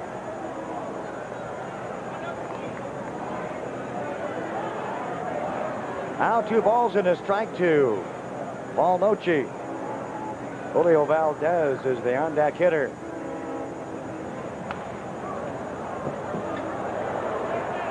And 2 balls, 2 strikes. You know, Mike, this is what makes baseball the game it is. Todd comes in a jam-packed situation, bases loaded, and strikes out the number 2 and 3 hitter to end the inning. Starts this inning and just is getting shelled out there. Castillo with the double. Hot shot past the third baseman. And the homer for Trey Brooks. Now Noche. Oh, yeah. Here it comes. Third home run in the ballgame for the Iowa Cubs.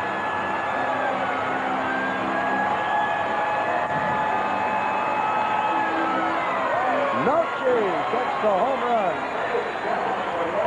And that'll be his 4th of the year. Let's take a look at it. Again, another high breaking ball. I'm sure the Iowa Cubs have been informed that this seasoned veteran likes to throw breaking balls, and they're standing up there waiting. And right now, if I was Julio Valdez, I'd put a tank helmet on. Valdez moves to the left side of the plate. Todd goes, delivers, and it's to the right fielder, and coming up with it is Mark Gilbert. Oh, he had to work for that one. Great catch by Mark Gilbert. Humpback line drive hit into the right field position. Gilbert making a shoestring diving catch, and Well, I'll tell you one thing. Valdez did a smart thing. Swing at that first pitch in that situation. Get it over with. And get it over. So 3 homers in the ball game for the Iowa Cubs. 2 of them in this the 5th inning. And here's Buki. Bunted safely in the 4th inning.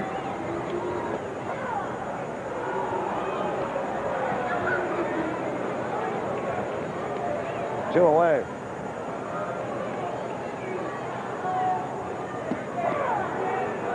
There's a called strike.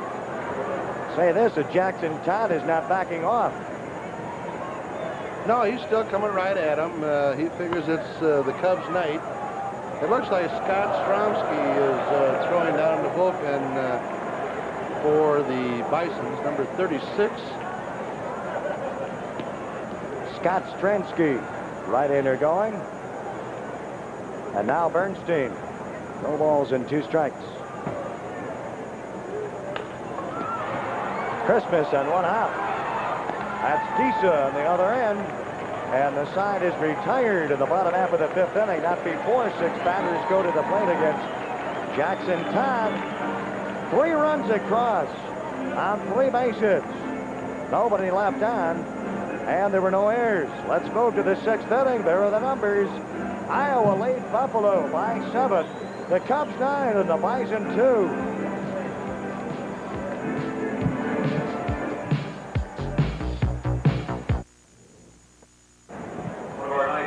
Well, we said it at the outset of this one that these 2 clubs match up very well. You got the Buffalo Bison first place in the Eastern Division of the American Association, and the Iowa Cubs last place in the Western Division. And take a look at this, a 9-2 lead as we move to the 6th, and now you see some of the critters in front of the camera lens coming out here. We got all sorts of moths and whatever. What do they call those? That happens once a year in Davenport, too, at John O'Donnell Stadium. What are those, the dragonflies? Or? Cooties. I don't know what they are, but, boy, they infest that area. We had to call a ball game for 1 inning down there one night. It was terrible. And down in these moist parts alongside the Raccoon and Des Moines Rivers, and with the lights helping out a little bit, brings them out. That's Scott Stransky, right-hander, going in the bullpen. Tamar Foley, and now Derek Botello against Joe Tisa. Stepping into the pitch, and it's strike 1. Batters 3, 4, and 5. Tisa, Yobs, and Christmas. Botello has faced 20 batters in the first 5 innings. Oh, yeah. All righty. Joe Disa got a single taken away right there on the glove of Trey Brooks. Boy, Trey Brooks does an outstanding job here. Disa hits the ball. A la Ryan Sandberg, Trey Brooks comes up with a great play, sets his feet, and gives Burns or Hostetler a good throw. Yobs the batter. And 1 man is out. Ball 1. Boy, that's when you know you're having a good night. You give up 2 runs. The lead is cut down to 4. Your offense comes back, gets 3 runs, and then your defense comes out and makes a good play for you the next inning. Well, Derek Botello facing 20 batters in the first 5, giving up a couple runs on 5 hits. There's Adrian Garrett. He's walked none, and he has struck out 6. Adrian's on that same diet I am, seafood diet. Seafood and you eat it. Everything you can get your hands on, right? Of course, the clubhouse spreads aren't anything now like they were back then. Nowadays, it's pretty good food in the clubhouse after the game. Back then, you got the hot dogs left over from the doubleheader. You got it. The week before. If you could chew them, you could have them. That's right. Ball 3. Steve Christmas, the on-deck hitter. Well, like Randy said, you know, I used to do all my eating in the clubhouse so I could save my meal money for the nightlife.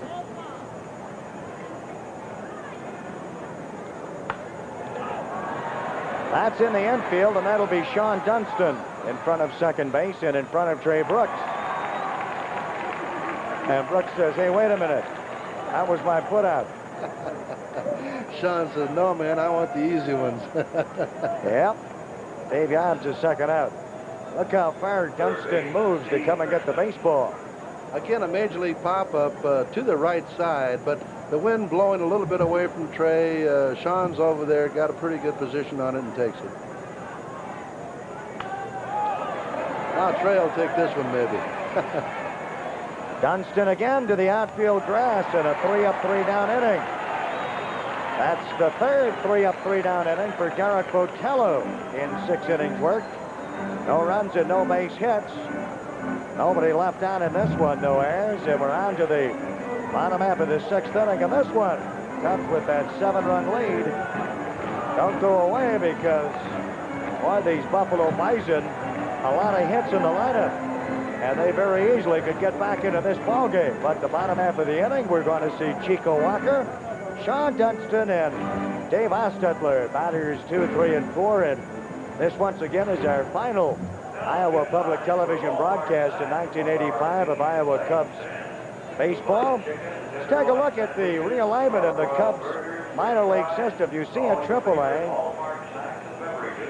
and you see Pittsfield, Massachusetts in the Eastern League. In the Midwest League, Peoria. In the New York Penn League, that's Geneva, Class A ball. And in the Carolinas League, Winston-Salem. And pretty productive season. Got some first base ball clubs.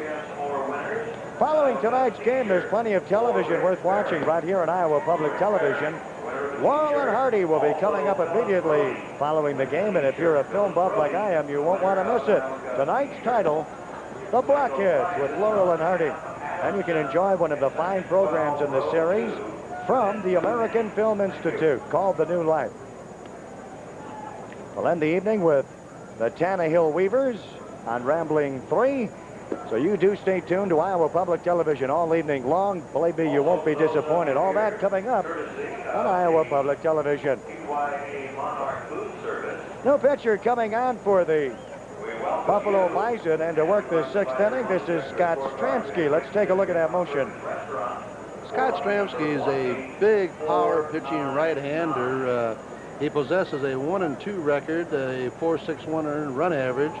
He has no saves to his credit as yet. He's pitched 41 innings, allowing 13 bases on balls and 26 strikeouts. Scott Stransky. Stransky coming on for Jackson Todd, who worked an inning and 2/3, giving up a total of 3 base hits. He allowed 3 runs, walked none, and struck out 2. He faced 8 batters in an inning and 2/3. So Scott Stransky will try to put out the fire. Boy, some home run magic. 3 thus far in the ball game. The Iowa Cubs. Now Stransky, like most relievers these days, without anybody out, will work from the stretch. You know, looking at the minor league statistics for the Chicago Cub organization, Mike, it was evident that their high minors were going to suffer for a couple years because Dallas Green, quite frankly, used a lot of talented ball players to build the club that he has in Chicago now, and he knew it was going to be a suffering situation. But their lower minors, as you can see, are producing. And if the Cub organization can be patient, maybe they can rebuild it. Chico Walker leads it off. And now no balls, 2 strikes. 3 organizations in particular have benefited from that trading activity of the last 2 years. The Cleveland Indians, the Philadelphia Phillies, and the San Diego Padres. Both organizations are littered with former Cub talent, Iowa Cub talent, as a matter of fact. Right. That's Tisa. He'll make the unassisted putout. Well, you think of Jim Napier, a buddy of yours over in Cleveland now, working as director of player personnel, and Danny Roan is the most recent addition, but you think of other guys like Carter and Hall, Schulze. Yeah, John Schulze. Yeah, I was forgetting about him. But you know, I always like to give credit where credit is due, and our former farm director, when I was working with the Cub organization, Stevie Davis, he turned over a pretty good farm system to Dallas, whether he knew it or not. There was evidence or conversation or rumor, whatever you want to call it, that he inherited a bad minor league system. And to my count, before coming over here, I think he used about 27 players in major trades, 11 of which are playing in the major leagues today. And I don't know of another organization that has 11 guys that come up in 1 or 2 years. Gene Oliver's talking about C.V. Davis. You see Dunston and Walker going up, but C.V. Davis, as a matter of fact, directed the minor league efforts of both of these teams.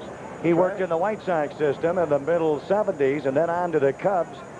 What is Carroll Davis doing these days? I've lost track of him. I talked to him not 2 weeks ago. He's scouting for the Houston organization, doing very well, working again for Bob Kennedy. Bob, of course, was our general manager with the Cubs when C.V. was the farm director. And I quite frankly felt if the Cub organization and Mr. Wrigley could have been patient for just a couple more years, we could have developed a fine ball club with the nucleus of Mel Hall, Joel Carter, Henry Cotto,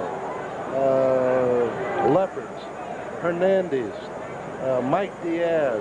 I could go on and on, but why belabor the point? Green did a good job. He surrounded himself with people that he felt comfortable with. He is rebuilding the organization from the low minors up, and give credit where credit is due. Hostetler, the batter, with 2 away. Bottom half of the 6th. Dunston on the high hopper to Weary for the second out. It was Walker on the unassisted ground out to Disa for the first out. Hostetler. Yep, there are a lot of names. You talk about former Cub major leaguers going on, but there have been indeed a lot of minor leaguers who have gone on. But, you know, you do what you have to do, and I know that Dallas Green has sustained a lot of criticism for what he's done, but then again, if you don't have the players, you can't wait for him. He promised a winner in Chicago, so he went out and got him. As the saying goes, he did what he had to do, and he did it quicker than anybody imagined. And unfortunately now, if they have a couple of unproductive years at the major league level under the current personnel they have, he might suffer a little bit because they just don't have, at the higher minors, fellows that can step right in. Although Hatcher's doing a good job. They just called him up, and he looks like a promising prospect. And point well taken, because I think you can also point out that even prior to the Dallas Green regime, well, look around the infield. You got Jody Davis behind the plate from the Cardinals. You got the third baseman out of the Dodgers organization. You got a shortstop from the Phillies. You got a second baseman from the Phillies. You got a first baseman from the Cardinals, and that's before you get to the outfield. That's right. That's right. You got the Matthews trade. Dernier in center. Yeah, Moreland out of the... Well, he built the ball club with the personnel that he knew from the Philadelphia organization. You dance with what brung you. You got it. 4 batters to the plate, and that's it for the Iowa Cubs in the bottom half of the 6th inning. Nothing out of the infield, no runs, and no base hits. 1 runner is left out, and that'll be 5 stranded. You'll see Disa with his second unassisted put out in the inning. And we're on to the 7th inning with the Cubs with a 7-run lead in this one, and it's 9-2. A bit earlier, we had a chance to talk with one of the newcomers on this Iowa Cubs roster. He's out of the Cleveland Indians organization. His name, Pookie Bernstein.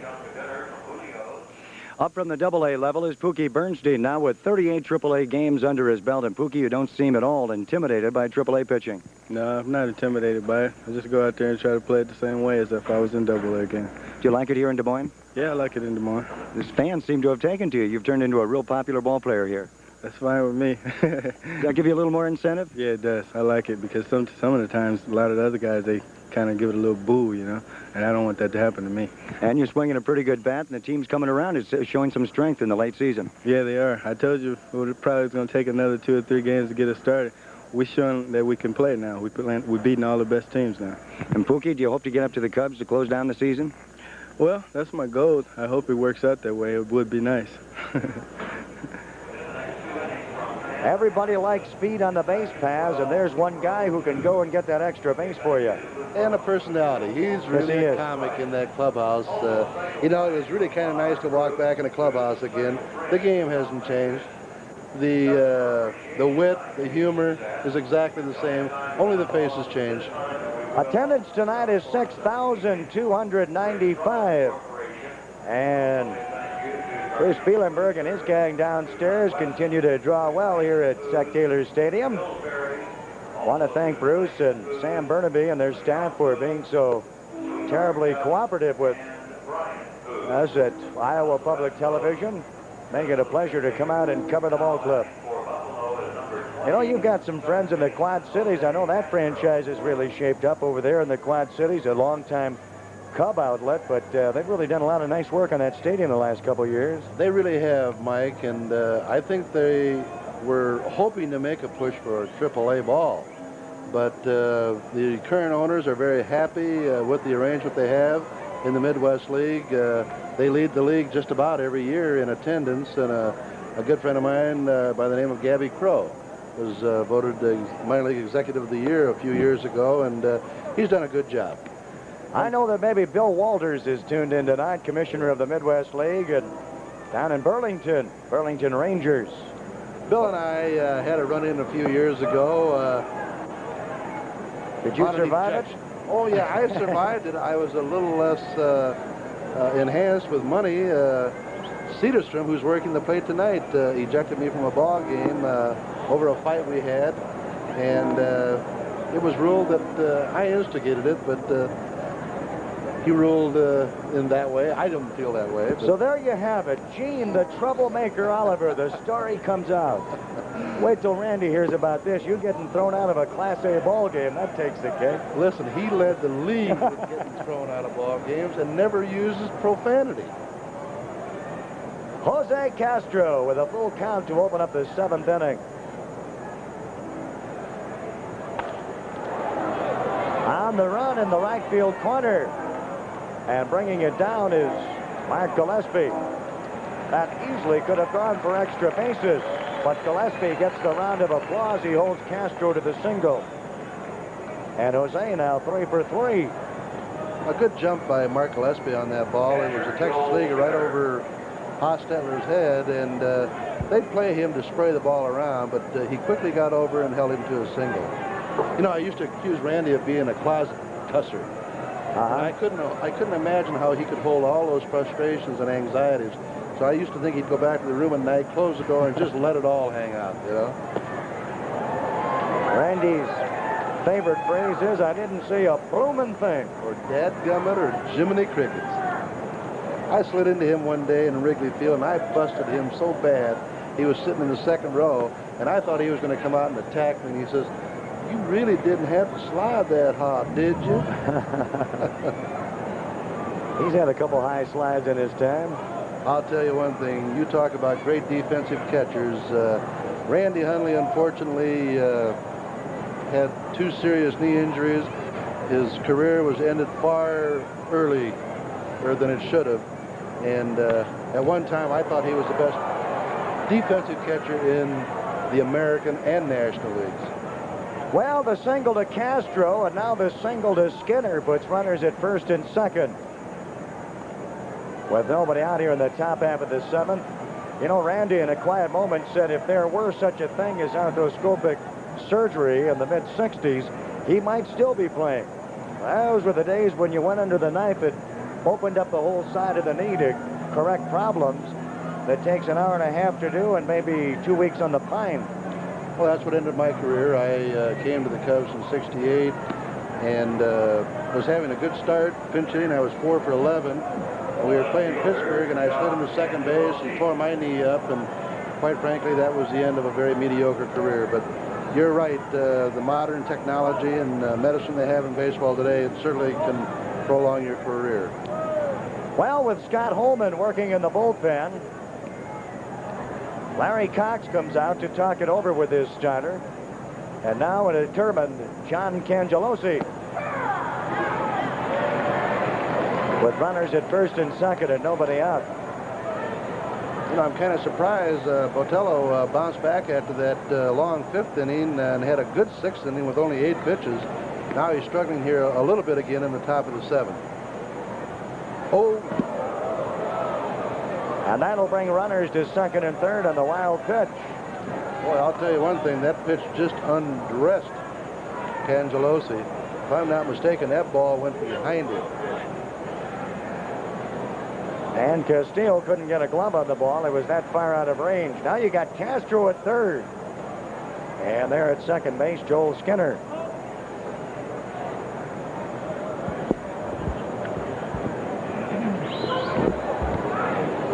And Holman works the arm in the bullpen.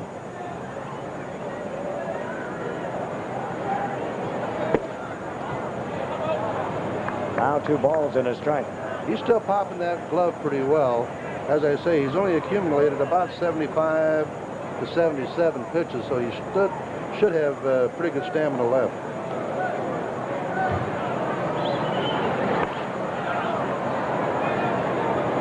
And now 2 balls, 2 strikes. Boy, I got a nephew who's going to be just thrilled tonight, Mike, when I get home. The Iowa Cubs have an autographed ball. For the listeners who may not have been tuned in, my nephew was involved in a tragic accident. I hope he's listening tonight. He was accidentally shot, and he's in critical condition at Moline Public Hospital. And any of our listeners who would like to send Steve Oliver a get-well card, a 12-year-old boy who could be partially paralyzed if he doesn't come out of it, I'd really appreciate it. Well, the ground out brings home Castro from 3rd, and now 1 away. The RBI for Cangelosi, and holding at 2nd is Joel Skinner. Let's take a look at it. That's Dunston with the good arm. Boy, he does possess a gun. If he gets a hold of the ball, the book on Sean Dunston is he has got to learn to control his arm, his feet. He wants to set his feet too quickly, doesn't get in a good throwing position because he has such a great arm. And when he learns those things, it's quite possible he could be the shortstop for the Cubs for many years to come. And it's inside, ball 1. Cliff Weary, batting number 9 in the order for John Bowles and the Bisons. Darrell Boston on deck with the runner at 2nd. You've seen Dunston a lot more than I have, although I watched him play at the Class A level. Speculation is that they're going to give him every opportunity to disprove that he cannot play shortstop. What do you think of his range and abilities, Mike? He's got all the range in the world, and I think you hit the nail on the head. He has to learn how to control the arm, throwing either on the run or from the set position once he brings the ball on. But at the plate, he has to be a little more selective. And, of course, you can say that about any AAA pitcher, batter in the world, to be a little more selective. He went a fur piece before he got his first walk for the Iowa Cubs. As Weary lets it go by, he has a tendency to go after the lead pitch. That's how aggressive he is at the plate. Of course, that's a positive mark, but he went from the 15th of May to the 20th of June before he took a walk. 109 at-bats. And if you want to bat in the upper 3rd of the order, you better get your share of walks, because with his kind of speed, he can move on the base path. That's for sure. Yeah, he's going to have to be more selective and learn the strike zone, and like you said, learn to play his position. And I think the Cubs are going to give him every opportunity to be a shortstop. However, in the back of their minds, and scouting reports around the country are that if he cannot play shortstop, he can certainly be a center fielder with the great throwing arm and speed that he has. Well, I have that in the back of my mind, that perhaps there might be a center field in the future for a guy with an arm like that. He can pitch strikes from center field, you know that. Well, that's it for Derek Botello. Coming out with the hook is Larry Cox. The walk will end it. It was Holman working the arm of the bullpen, but right now coming on for the Iowa Cubs is Dave Gumpert, right-hander. And he will work with runners at 1st and 2nd. And with 1 away, let's take a look at the numbers on Gumpert. as he comes on to work for the starter. Comfort sports a very good pitching record. He's won 3 and lost none with an earned run average of 3.21. And he has 7 saves. He's pitched 47 innings, 16 bases on balls, and 29 strikeouts. Again, classified as a big, powerful right-handed thrower. Kicks the leg behind him in that delivery and gets better push off the rubber. And Comfort comes on for the starter, Derek Botello. Botello works for 6 1/3 inning, 27 batters faced, and he leaves the runner at second. That is, of course, Joel Skinner, and the runner on at first is Cliff Weary. And the batter is up at the top of the order, Darrell Boston. He faces 27 batters in 6 1/3. He gives up 7 hits. 3 runs across on him. Of course, the runners belong to him. He walks 1 and he strikes out a total of 6. So Gumpert comes on. Those are the numbers favoring the Iowa Cubs in this one, 9-3. And now the conversation underway out at the mound. They want to talk about the runners on and the runner here. Boston. You'd have to think with a 6-run deficit that John Bowles wanted some, some not quite free swinging, but he wants the ball in the outfield. I would think so. In this situation, you want to stay away from, of course, a double play with 1 out, and that long fly ball is not going to do you any good. These are the performers who have seen Major League duty with the White Sox. Tanner and Fallon from the pitching staff, and Boston, Disa, and Cangelosi. Now Boston squares the bunt. And it's strike 1. There's a case, Darrell wanting to use his speed as well as his bat to keep the inning going, trailing by 6 runs with 1 out, and the meat of your batting order coming up. Upper third of the order against Gumpert with 1 away. Breaking ball misses.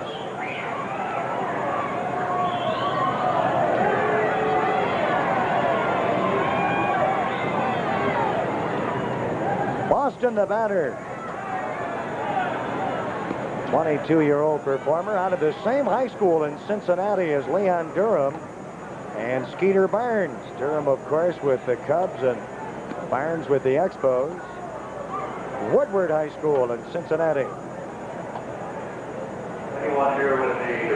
This often happens in the middle of a ball game when you have a pitching change.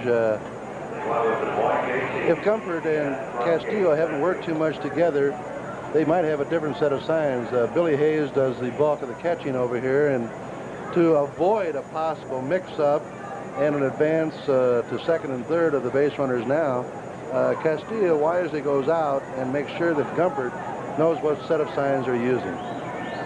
Darrell Boston has a twin brother. His name is David, and he works in the outfield for Iowa State University.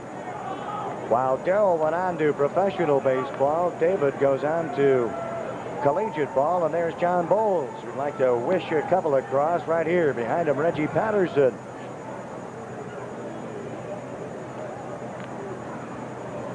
Two-one pitch. And now 2 balls, 2 strikes. Good rip by Boston there on a high fastball by Gumpert. You know, it looks like Gumpert's kind of the workhorse out of that bullpen with 7 saves. And rumor has it that Gordy Goldsberry, the farm director for the Cubs, is here this evening. Yes, he is. A handful of scouts on hand. Oh, there's a bunch of them down there. They're like piranha. And in this time of the year, boy, they're scouting everybody and every place to see if there's any talent that can help a club go on to win a pennant. And with the middle relief struggling in Chicago, I would imagine that Gumpert might be getting a look tonight.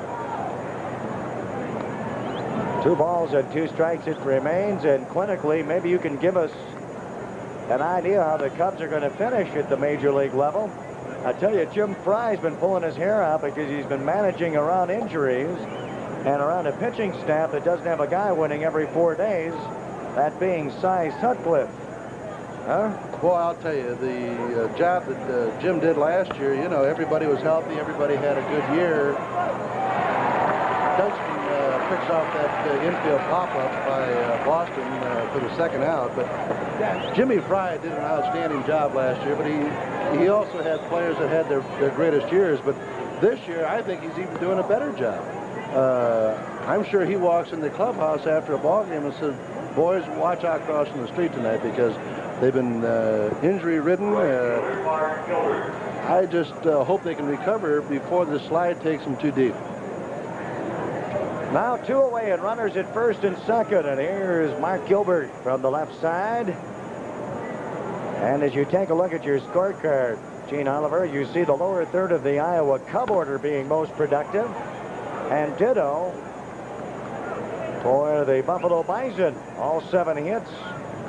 Coming to the lower 4 batters. Castro has 3 hits. Skinner with 1. Cangelosi with 1. And a couple for Cliff Weary.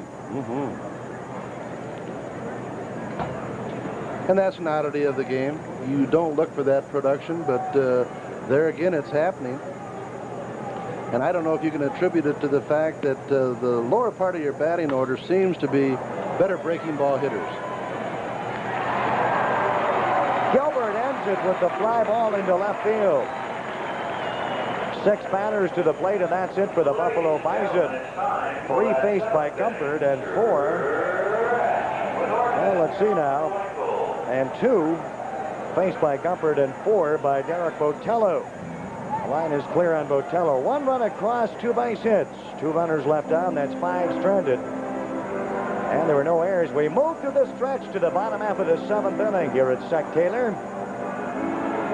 And everybody up for the 7th inning stretch. Aren't you going to sing?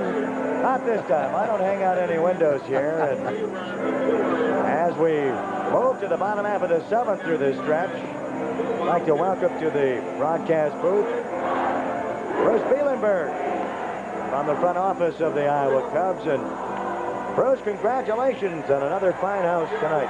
Thank you, Mike. We're very pleased with the crowd. The whole season's been a success as far as the gate goes. Possibly not the team-wise right now at this point in the season, but we are very happy with the attendance. Well, they love the Cubs here in Des Moines. Yes, they do, Mike. You put together some fine promotions to keep them coming through the gates, and you got to assure a good time because you can't always assure a victory, right? That is correct. The way I look at it right now, these are the Cubbies, the old Cubbies. Shall we look at that, talking to Gene here? That's right. Well, he is to be congratulated, boy, because when your club is floating around the cellar most of the year, and yet you continue to fill the ballpark, somebody's doing something right because they're coming out and seeing good baseball, even though they're losing, but they're enjoying the game, Bruce. Yes, they are. I think our main threshold of getting people into this ballpark is our groups. We get groups coming in from all over the state of Iowa, from Fort Dodge, from Sioux City, from Iowa City. We also get groups coming in from the Twin Cities and also from the Chicago areas just to see the AAA team.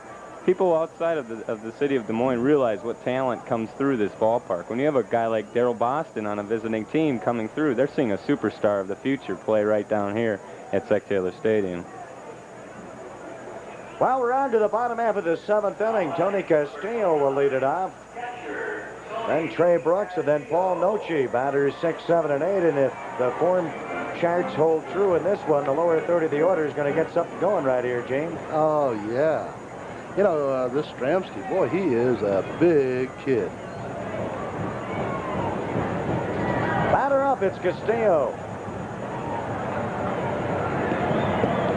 Bruce, you got to be happy with Tony this year. He's had some injury problems, as has Bill Hayes, and that's a tough position to get hit in the injury column, but both have been very productive. Yeah, we've been very fortunate when Bill Hayes does come in. He may not be hitting as well as we'd hoped he has been, but he has thrown out probably the most batters by any catcher, or most runners by any catcher so far in the American Association. Tremendous defensive catcher. I'm really surprised you still have him, Bruce, because when Jody got hurt, they put Lake behind the plate, and he died there. He's really a great utility player. But I'm surprised that they didn't call up Billy just for a backup. Yeah, it is frustrating from Bill's standpoint, too. He was down here 5 years, signed as a 5-year free agent. and is still down here. He hasn't had his opportunity to get up with the Cubs. I think he had one appearance with the Cubs in about his 3rd season of AAA and just hasn't had an opportunity to get up there. 3 balls and a strike, Tony Castillo. You saw that graphic referring to the 3,000th strikeout for Gaylord Perry, and I'll add as an asterisk, it wasn't Gene Oliver who was the strikeout victim, but now we got a guy by the name of Nolan Ryan who's racking up some Ks. He is probably one of the premier pitchers I ever faced in the National League. The power pitcher seems to be subsiding a little bit, though. They are coming up with more trick pitches now, Mike. The forkball, the palm ball, and of course with the sophistication of relief pitching.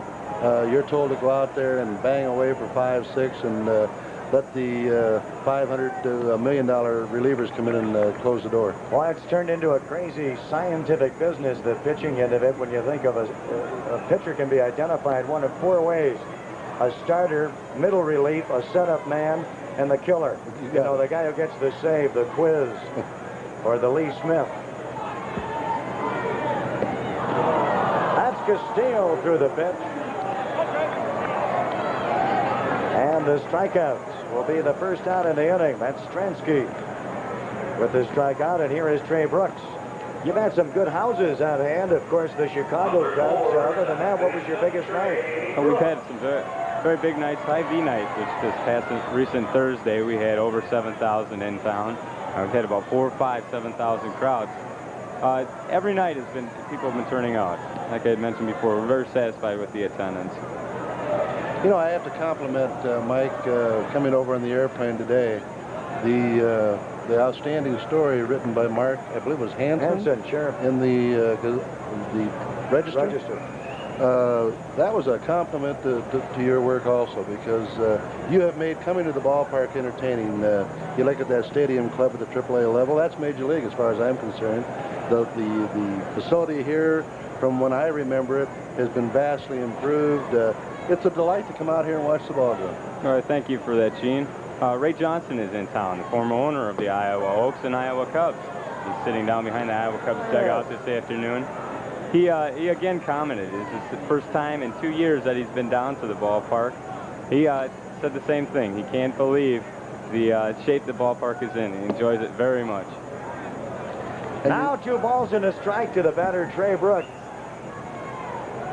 Ray Johnston, who brought the franchise here in 1969 when the association was revived and the Oakland A's flew the flag above Sec Taylor Stadium, then the White Sox, then the Houston Astros in 75, then the White Sox again, 76 through 80, and then the Chicago Cubs came to Des Moines. We've had some excellent players come through this ballpark over the years. Some tremendous all-stars. That'll be fouled on the third base line. It's evened off at 2 balls and 2 strikes. And Bruce, I got to ask you, if the Major League strike gets here, you may be playing host to some Major League media to come and see some AAA baseball. And we talked about that, myself and Sam Burnaby in the front office, how neat it'd be to have ABC's Monday night game of the week down here. That's Sec Taylor, right? As much as we enjoy Iowa Public coming in 4 times a year, it'd be quite a thrill to see ABC come into Des Moines. Oh, Mike, we could handle the chores of Drysdale and Euclid. We'll negotiate, guys. As a group. Count is pulled to the batter, Trey Brooks. I'd just like to take a little time, too, Mike, to thank John Kelling, Doug Brooker, Pat Rohn for all their help in bringing baseball to the whole state of Iowa over Iowa Public. And yourself, Gene, and Randy. We appreciate that very much. The exposure we get out of it is tremendous. Well, we're glad to bring the statewide coverage of the Iowa Cubs well past the state of Iowa borders as well. Into Illinois and into Minnesota and into... Yes, we get a lot of people from Omaha who watch the game who comment on it. I'd like to see a little more of it, Mike. I think, first of all, when you're playing in the minor leagues, you like as much exposure as you can get as a player, but also it keeps the fans of the parent club well abreast of who's coming and what's going on. I was talking to Jerome Holtzman in Chicago a few months ago, and I'd like to see some addition made to the Chicago papers about all the minor leaguers in the White Sox and the Cub organization on a daily basis. You know, there's one thing that I've noticed working minor league ball is that people who live in major league cities invariably lump the minor leagues into one broad, gray, massive area. There's very little distinction between AAA, AA, single A, and rookie ball. If you are a Cubs fan in Chicago, you just say, hey, this guy's going back to the minor leagues. Well, it's a big difference if you're going back to Des Moines, or you're going to Pittsfield, or you're going to Peoria, or you're going to Winston-Salem, or you're going to Geneva. A big difference. And this is where all the blue ribbon talent comes from, the Iowa Cubs roster here, and for that matter, the Chicago White Sox as well. That's a point well taken, and the broader scope of coverage you have, the better relation that the fan and the player can have as he goes up the ladder. I know my most vivid memories of the game are the towns that I played at that I became real good friends with people in that area. Cliff Weary with a great stop deep in the hole, and the sidearm flip to first catches the runner on the force out. That's Trey Brooks coming down, and on first base is Paul Noce on the fielder's choice, and now Julio Valdez with 2 away in the bottom half of the 7th inning. Number 11. Cubs lead it by a count of 9-3. A 2-run first inning, 1 more in the second, a 9-batter inning in the 4th to produce 3 runs, and then 3 more in the 5th.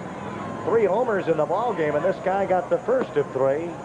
Valdez with 2 away in the 2nd inning. Well, he's a wiry-looking guy, isn't he? Very sinewy, but he's got some strength and he's got some pop to that bat, and now he's hitting left-handed off the offerings of Kransky. And there's a base hit up the middle. And he sneaks one through into center field. The first hit in against Stransky in this one. And now runners at first and second with 2 away, and down the top of the order, Pookie Bernstein. The Cubs aren't totally dry downstairs, Bruce Bielenberg, because here's a guy coming to the plate, Pookie Bernstein, who came out of the lower minors, and indeed there's a lot of talent working its way up to the AAA level. Yes, there is. Our team right now is seasoned with quite a few AAA veteran players who the Cubs have picked up to help supply our team with some players who've had experience. You look at Pookie here, you look at the kids who pitched in the Iowa Cubs Chicago Cubs game. You've got Drew Hall and Greg Maddox. You've got a kid in Peoria, I believe, named Carl Hamilton, who is just burning up the league. There is some talent down there. There really is. And then you get back to your area. You've got 5 levels of baseball, 5 teams below the Iowa Cubs that are going to supply some of these players in the next 2-3 years for us. Well, I think that was Dallas Green's whole plan, quite frankly. When he came into Chicago, he knew he had some talent, some talented young kids at AA and AAA who were not quite ready for Major League Baseball in his standards.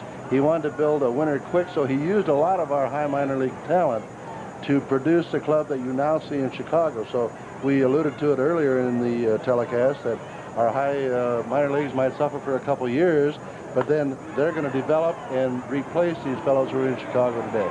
Yeah, you find a lot of people who watch and follow the Iowa Cubs disappointed at Dallas Green for getting rid of a Carmelo Martinez, a Joe Carter, a Mel Hall. But like you said, that's how they got the team that they have right now. That's how they had a pennant winner last year, was through the strength of their minor league system. Shades of Frankie Lane. Trader Jack McKeon out in San Diego, and Dallas Green certainly not. He'd trade his mother, wouldn't he? Holding fast, and the strikeout will end it. That's Pookie Bernstein, and we are 7 full. Bruce Bielenberg, our thanks to you and to your entire staff. Ken Granquist, of course, the president of the Cubs, and Don Silverman, Dick Easter, Sam Burnaby, and yourself. Thank you, Bruce. Mike and Gene, thank you very much, and thank you to all the people from Iowa Public, and we look forward to seeing you in 1986. 9-3 ball game. The Cubs lead it, and we're here in the bottom half of the 8th inning, and now 2 away. We had a temporary power outage, and Gene, you got to pay the power bill every now and then, and they'll pull the plug on you. You know that. I know who did it. Who's that? The telecast was going too good, and Hundley pulled the plug. He didn't want to lose this job. The revenge of Randy. Strikeout to Joe Disha for the first out on the arm of Dave Gumpert. Then Yobs on the ground out, unassisted to Hostetler. Now Steve Christmas with 2 away. Low breaking ball, and it's ball 1. So a temporary outage here at the Bull Yard. And we're back online with you here on Iowa Public Television.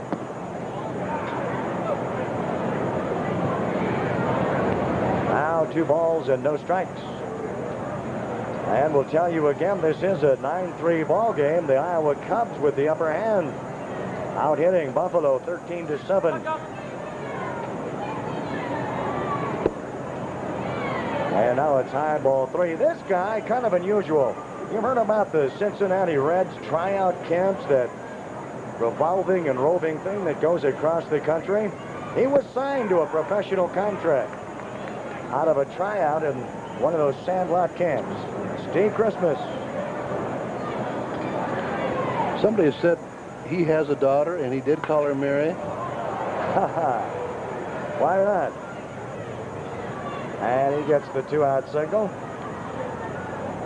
And that'll be the 8th base hit for the Buffalo Bison.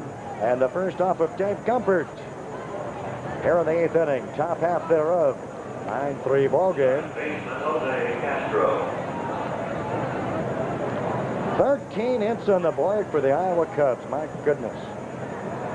Boy, it's amazing what a farm director will do when they come to town. Huh? That's right. Want to show the boss. You bet, boy. All eyes are upon you, and you want to make sure you perform well. Batter up with the runner on at first.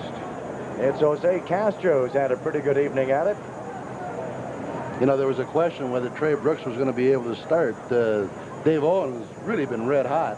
But with the farm director in there, you knew he was going to play if he could. There you go. And as a result, he's really performed well. Outside at 1 ball, 1 strike. Castro is the batter in this one. Once again, Joe Disa struck out to open the inning. Dave Yobs grounded unassisted to the first baseman Hostetler.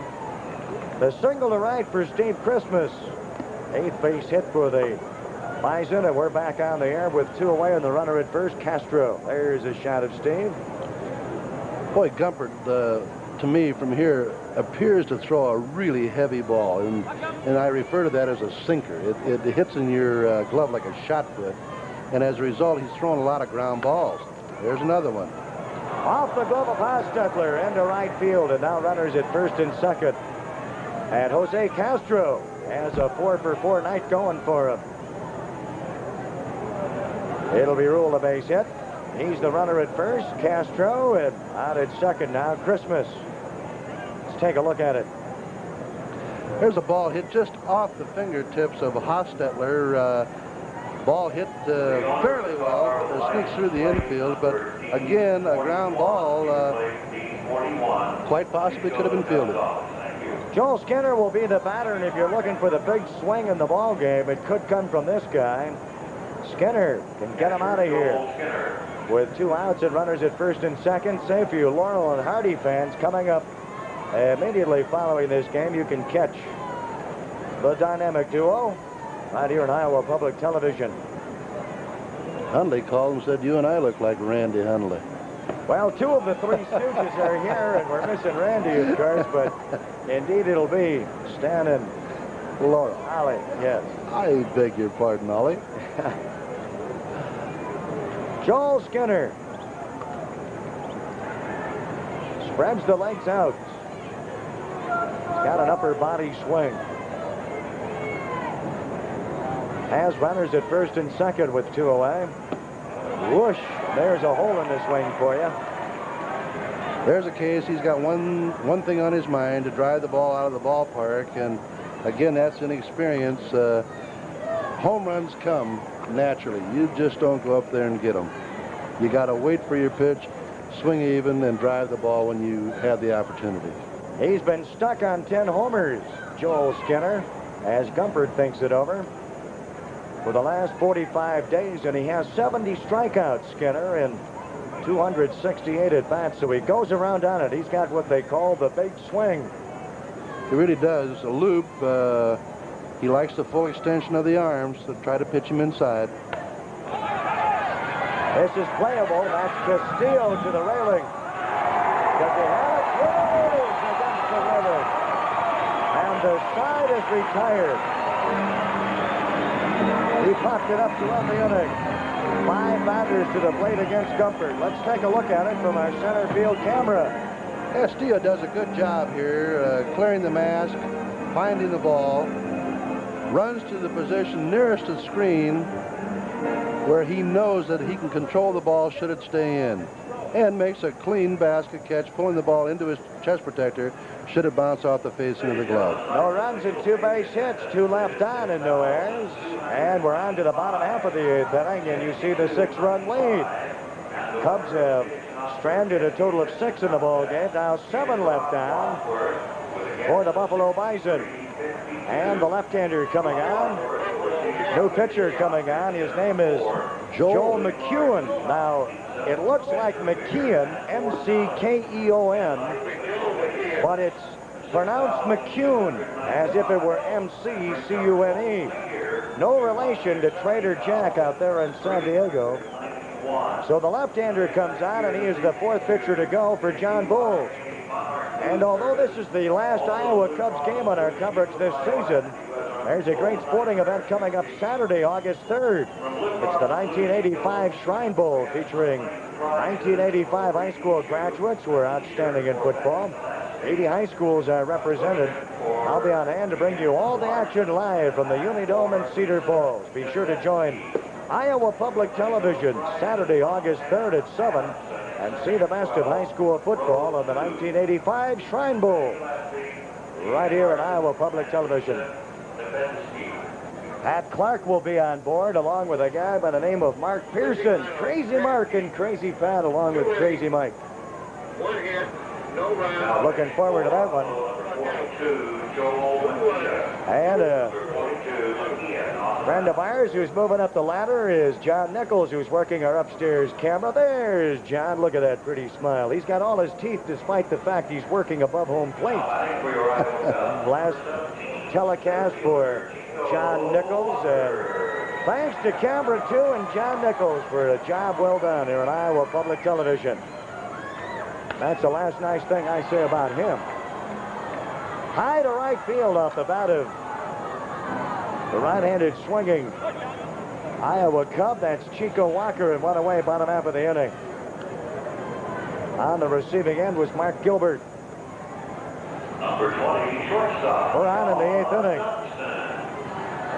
The stats on McCune, the latest that I have, Mike, are he's 4-3 with a 441 earned run average, 2 saves in 49 innings, 27 bases on balls, and 37 strikeouts.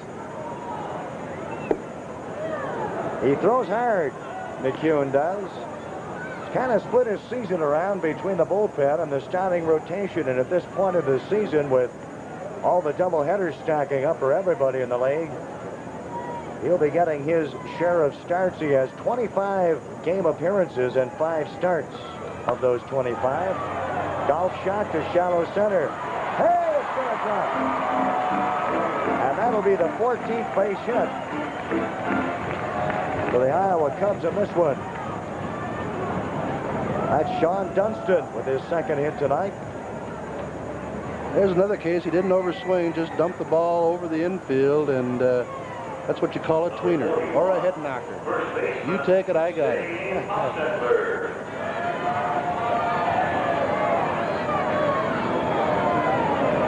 Now the lead at first, Dunston. And here's the Hoss, Dave Hostetler. Hoss a couple seasons ago with 22 homers for the Texas Rangers. You know, there are ball players who have favorite ballparks, and this would rank high on Dave Hostetler's list. Back in the late 70s, he worked for Denver, and he got him out of Sac Taylor Stadium. Now that he's an Iowa Cub, he's going to take advantage of the home ballpark. Did you have a favorite stadium, one that you hit better in, or? Dodger Stadium. Dodger Stadium. Dodger Stadium. They were a predominantly fastball pitching staff, though, Mike. The Drysdale. Whoa, yeah, kiss that baby goodbye. Whoa, baby, you can hang from me. Watch on that for a year. Sean Dunston scores from first.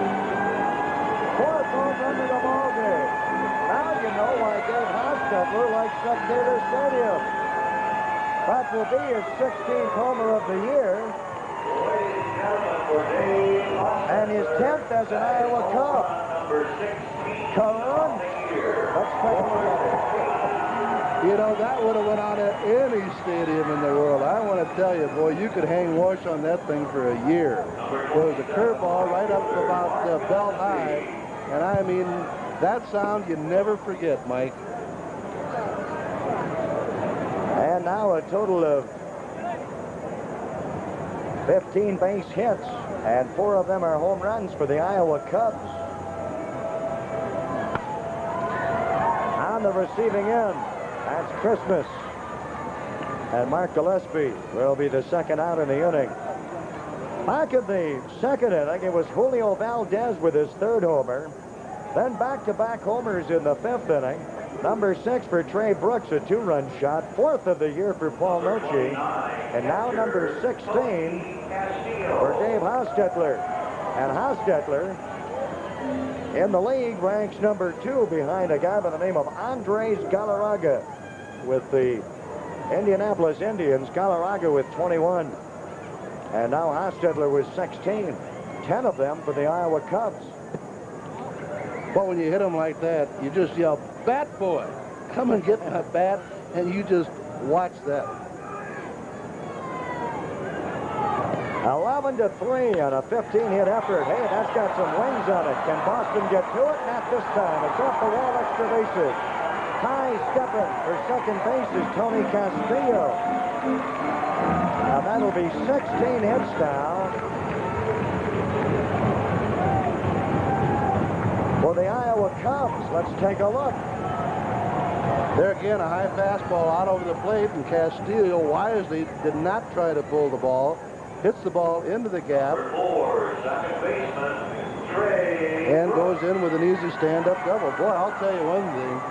These Cubs are impressing me tonight. I don't see them 19 games out of first place. Joel McEwen with the runner at second and 2 away. This guy's homered in this one. No balls and a strike. 16 hits are on the board for the Iowa Cubs, and 8 of them have gone for extra bases. 4 doubles and 4 homers. Well, I tell you this, Larry Cox would like to bottle some of this and save it for tomorrow. Really, that usually happens, too, after you have a big ball game like this. But, you know, you evaluate in this series. When you have a 6-game series, you're getting into your secondary pitching. And if you have an opportunity to see that starter twice so soon, a lot of times, boy, you can capitalize on it. Trey Brooks, the batter. Paul Noce on deck. Boy, Hank Aaron and the great hitters that I played with, the Musials, the Mays, when they got into your bullpen, they just really beat on you. You know, you face a Drysdale, a Koufax, and you went 1 for 4. They held you. You know, even the 300 hitters. The 300 hitters made their living off the bullpen. This might be another one. High enough, but not long enough. As the left fielder, Cangelosi, brings it on, and the sign is retired, but not before the Iowa Cubs send 6 batters to the plate, and 2 runs come across on 3 base hits. 1 runner is left on, and that's 7. We go to the last chance 9th inning for the Buffalo Bison. Those are the numbers. An 8-run lead, the Cubs.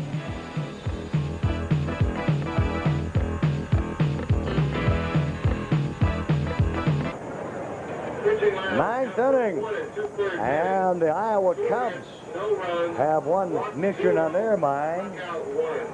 3 to go, and you can put this one in the bank. New pitcher coming on is John Perlman to work the 9th inning. Let's take a look at the Pearl. Here's John. John I've known through the Cub organization. He's a journeyman. He's won 4 and lost 8 in 76 innings. He's allowed 103 hits, which is not too good a ratio. Struck out 33 and 27, and sports a 622 earned run average. John has, as I said, been a journeyman pitcher, has done a good job. He's a stabilizer, and he's the type of guy that you've got to have in a ball club to be a long starter, short reliever, and a 5th starter if necessary. John Cangelosi will lead it off, and apparently either someone spilled a beer in that neck of the woods or the rain's coming down. I'll take the former rather than the latter. Cangelosi fouled in strike 1. We're in the 9th. 8-run lead, the Cubs, and immediately following, Stan and Ollie. Here on Iowa Public Television, you do stay tuned. And immediately following, it'll be Ramblin' 3. So you do stay tuned. Look at Castillo's position there. We'll refer to it here if we can get a replay on it. That is called the broken leg stance, and there's 2 or 3. There's the low bottom stance that you see Tony Pena with the Pirates, and he stretches out the leg in what they call the broken leg stance, and then you get good old catching behind the plate. This is a 3-1 put out. The hookup is Hostetler to Perlman. Cangelosi out number 1. 1 down and 2 to go. How about that stance? How did it come about? I can't remember the first catcher that came up with that. Tony Pena from Pittsburgh. He was the first. To my recollection, during my days in the big leagues, I don't remember anybody doing it. Looks like an aerobics exercise to the right field corner. Can he get to it? Underhanding it, and off the fence is Mark Gillespie, and in a hurry in pursuit behind him is Hostetler. Joining is Brooks, along with first base umpire in this one, Mark Hirschbeck. And coming out now is Iowa Cub trainer Dick Cummings. Let's take a look at it. Boy, I hate to see this, Mike. You got 11-3 lead, and I praise Gillespie for it, but by golly, he gave it 150%. And you'll see him dive just at the last second by the plate there, and his momentum carries him headfirst into that chain link fence, and I hope he didn't hit the pipe section of it. Larry Cox is signaling for somebody to get ready. Apparently, he's hurt himself pretty bad down there. Trainer, I think, is Cummings? Dick Cummings, yes. Is walking him off. I don't see any blood, however, but apparently he banged into something pretty hard. And now's the time you ask a guy, what's your phone number? Just to make sure the bells aren't ringing in between the ears. And what's your name? Tommy Grant will be coming on into right field for Mark Gillespie. And he gets the shower 2 outs early. At least he gets to the soap quicker than everybody else, huh? And the cold beer, huh? Mm-hmm. Yeah, Mark had a banner evening, too. He got 2 base hits, a double and a single, and had an RBI, and really made a couple nice catches out there in right field. He appears to be okay, though, and I get a chance to see my old buddy Tommy Grant come in and play a little bit while I'm in town, too. From Mendon, Massachusetts. Super kid. Boy, he's got that John F. Kennedy accent, doesn't he? Yeah, and he's got a smile for everybody. That's what you remember about Tom Grant. You know, I labeled him a can't miss back in 1980. Boy, he just had a sweet swing. He was a patient hitter, and things just didn't break properly the way they wanted. He was never in the right place at the right time. Boy, Cliff Weary hitting a .188 coming into this one. Trying to work his way in as the steady shortstop, and he singles to go 3 for 3 with a whack, so he's gotten on 4 times. And now 10 base hits with the first off of Perlman. Derek Botello stands to be the winner in this one, his 10th win against 6 losses. Dave Gumpert came on to work an inning in 2/3, and now John Pullman. The loser stands to be Bob Fallon, who would go to 1 and 3. Jackson Todd, Scott Stransky, and now Joel McCune on a relief. The left-hander coming on to work an inning. You know, Boston has really struggled tonight at the plate. He struck out the first time, fly to center, and then fly to the shortstop, and was on the fielder's choice, but his timing looks a little off. Last meeting of the year between the Cubs and the Bison here in Des Moines, and they'll wrap up season's play against each other next week. This is the 12th game of the 16-game run. Foul back. There was a time when both the White Sox and the Cubs were in the same division here in the American Association. That was when the Bison were located in Denver as the Denver Bears. And they saw each other at least 24 times a year. Last year, 22. Boy, your recall is tremendous. I forgot all about that. That's right. And it's inside in ball one. And prior to the Cubs coming to Des Moines, and John Bowles thinking it all over, and he's got a lot to think about tonight. But prior to the Cubs coming to Des Moines, they were located in Wichita as the Wichita Arrows. White Sox have moved around a little bit. Darrell Boston.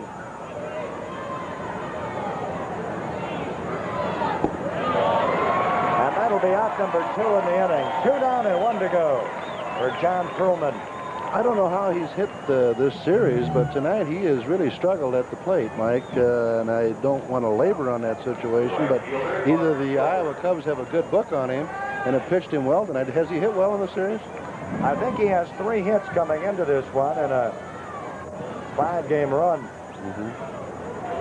It could be a good book on him because they really have pitched him in and out, up and down, and they've really hit the spots on the young man. Rocket to center field. Gilly comes through for the 11th base hit. And, you know, in defense of the Bison here, despite the 11-run margin as the rain starts to come down, that they've hit the ball well with 11 hits to 16 on the board for Iowa. They really have a lot of them. For example, Mark Gilbert now, he's hit 4 line drives tonight in this ball game and gets his first base hit, but when you're hitting that atom ball, there's nothing you can do. Joe Disa has the collar in this one. He's 0 for 4.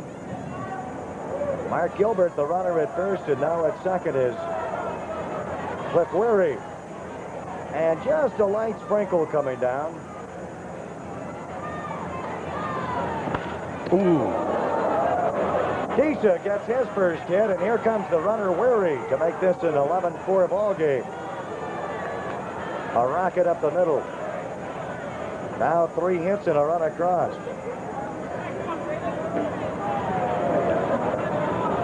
Let's take a look at it. Boy, he gets the bat on the ball. See the way how he falls away out of that swing, and boy, Perlman, defensive gesture. I want to tell you, boy, that was Suicide City. I admire those pitchers, boy. They're only 60 feet away from that line drive, and some of the recovery power you see them make and some of the outstanding plays, they are really gifted athletes. Now Steve Christmas. I'll back up on that. It's Steve Yobs. Boy, I tell you, my scorecard's looking like a lesson in Chinese arithmetic. We've got a total of 28 hits on the board. Now a total of 7 pitchers in the ball game. And runners at first and second. This is what you call a spectator night, a home crowd night. 16 hits, 4 or 5 home runs, 11 runs, 28 total in the ball game. Now this is the kind you want to win at home and lose on the road. That's you don't right. want to turn away upset fans. Of course, as a visiting ball club, you call home and you talk very briefly to your parents about it. Now the 1-1. And 2 balls and a strike. Christmas, the on-deck hitter. Just a light shower coming down. I'm sure Mrs. Fallon's very happy that this is a road game. Yep. Because if he'd have come home tonight, he'd have been a little tough to live with. Kick the dog, right? Mm-hmm. All 3. Well, as muggy as it's been out here at the ball yard and in the upper 80s. What was the humidity reading again? 60%, I believe. The rain coming down ever so slightly. Boy, you can't even pick it up on the cameras. Once the bugs leave, you know the rain's coming. This should be it. Force out at second base, 4-6. The ball game, she's over. And the Iowa Cubs win it by a final score of 11-4. Final line score, the Cubs with 11 runs, 16 base hits, 1 error in the ball game, and the Cubs with 7 stranded. 4 runs across on a total of 12 base hits, 9 left out and no errors for the Bisons. And the Cubs take the lead in the season series, 7-5, and that's it for the Cubs and the White Sox at the AAA level here in Des Moines. And once again, I want to thank Eugene Oliver for doing a great pinch-hitting job for Randy Hundley. He spooked us a little bit tonight, but we'll get him back, won't we? You bet. And I would just tell you how much I enjoyed it, and I'd like to thank Doug Booker and Pat Rowan for the invitation, and I assure you, gentlemen, I'll be available anytime to pinch hit for Randy Hundley. Thanks again, Gene Oliver, and be sure to stay tuned to Iowa Public Television, as tonight we'll bring you Laurel and Hardy in the film Blockheads. We'll round off the evening with Ramblin' 3. And be sure to join us on Saturday, August 3rd at 7 p.m. for live coverage of the 1985 Shrine Bowl football game, featuring the top graduated high school football players in a North versus South confrontation. And now for Gene Oliver, I'm Mike Newell saying good night for Iowa Public Television.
Major funding for this program was provided by Friends of Iowa Public Television.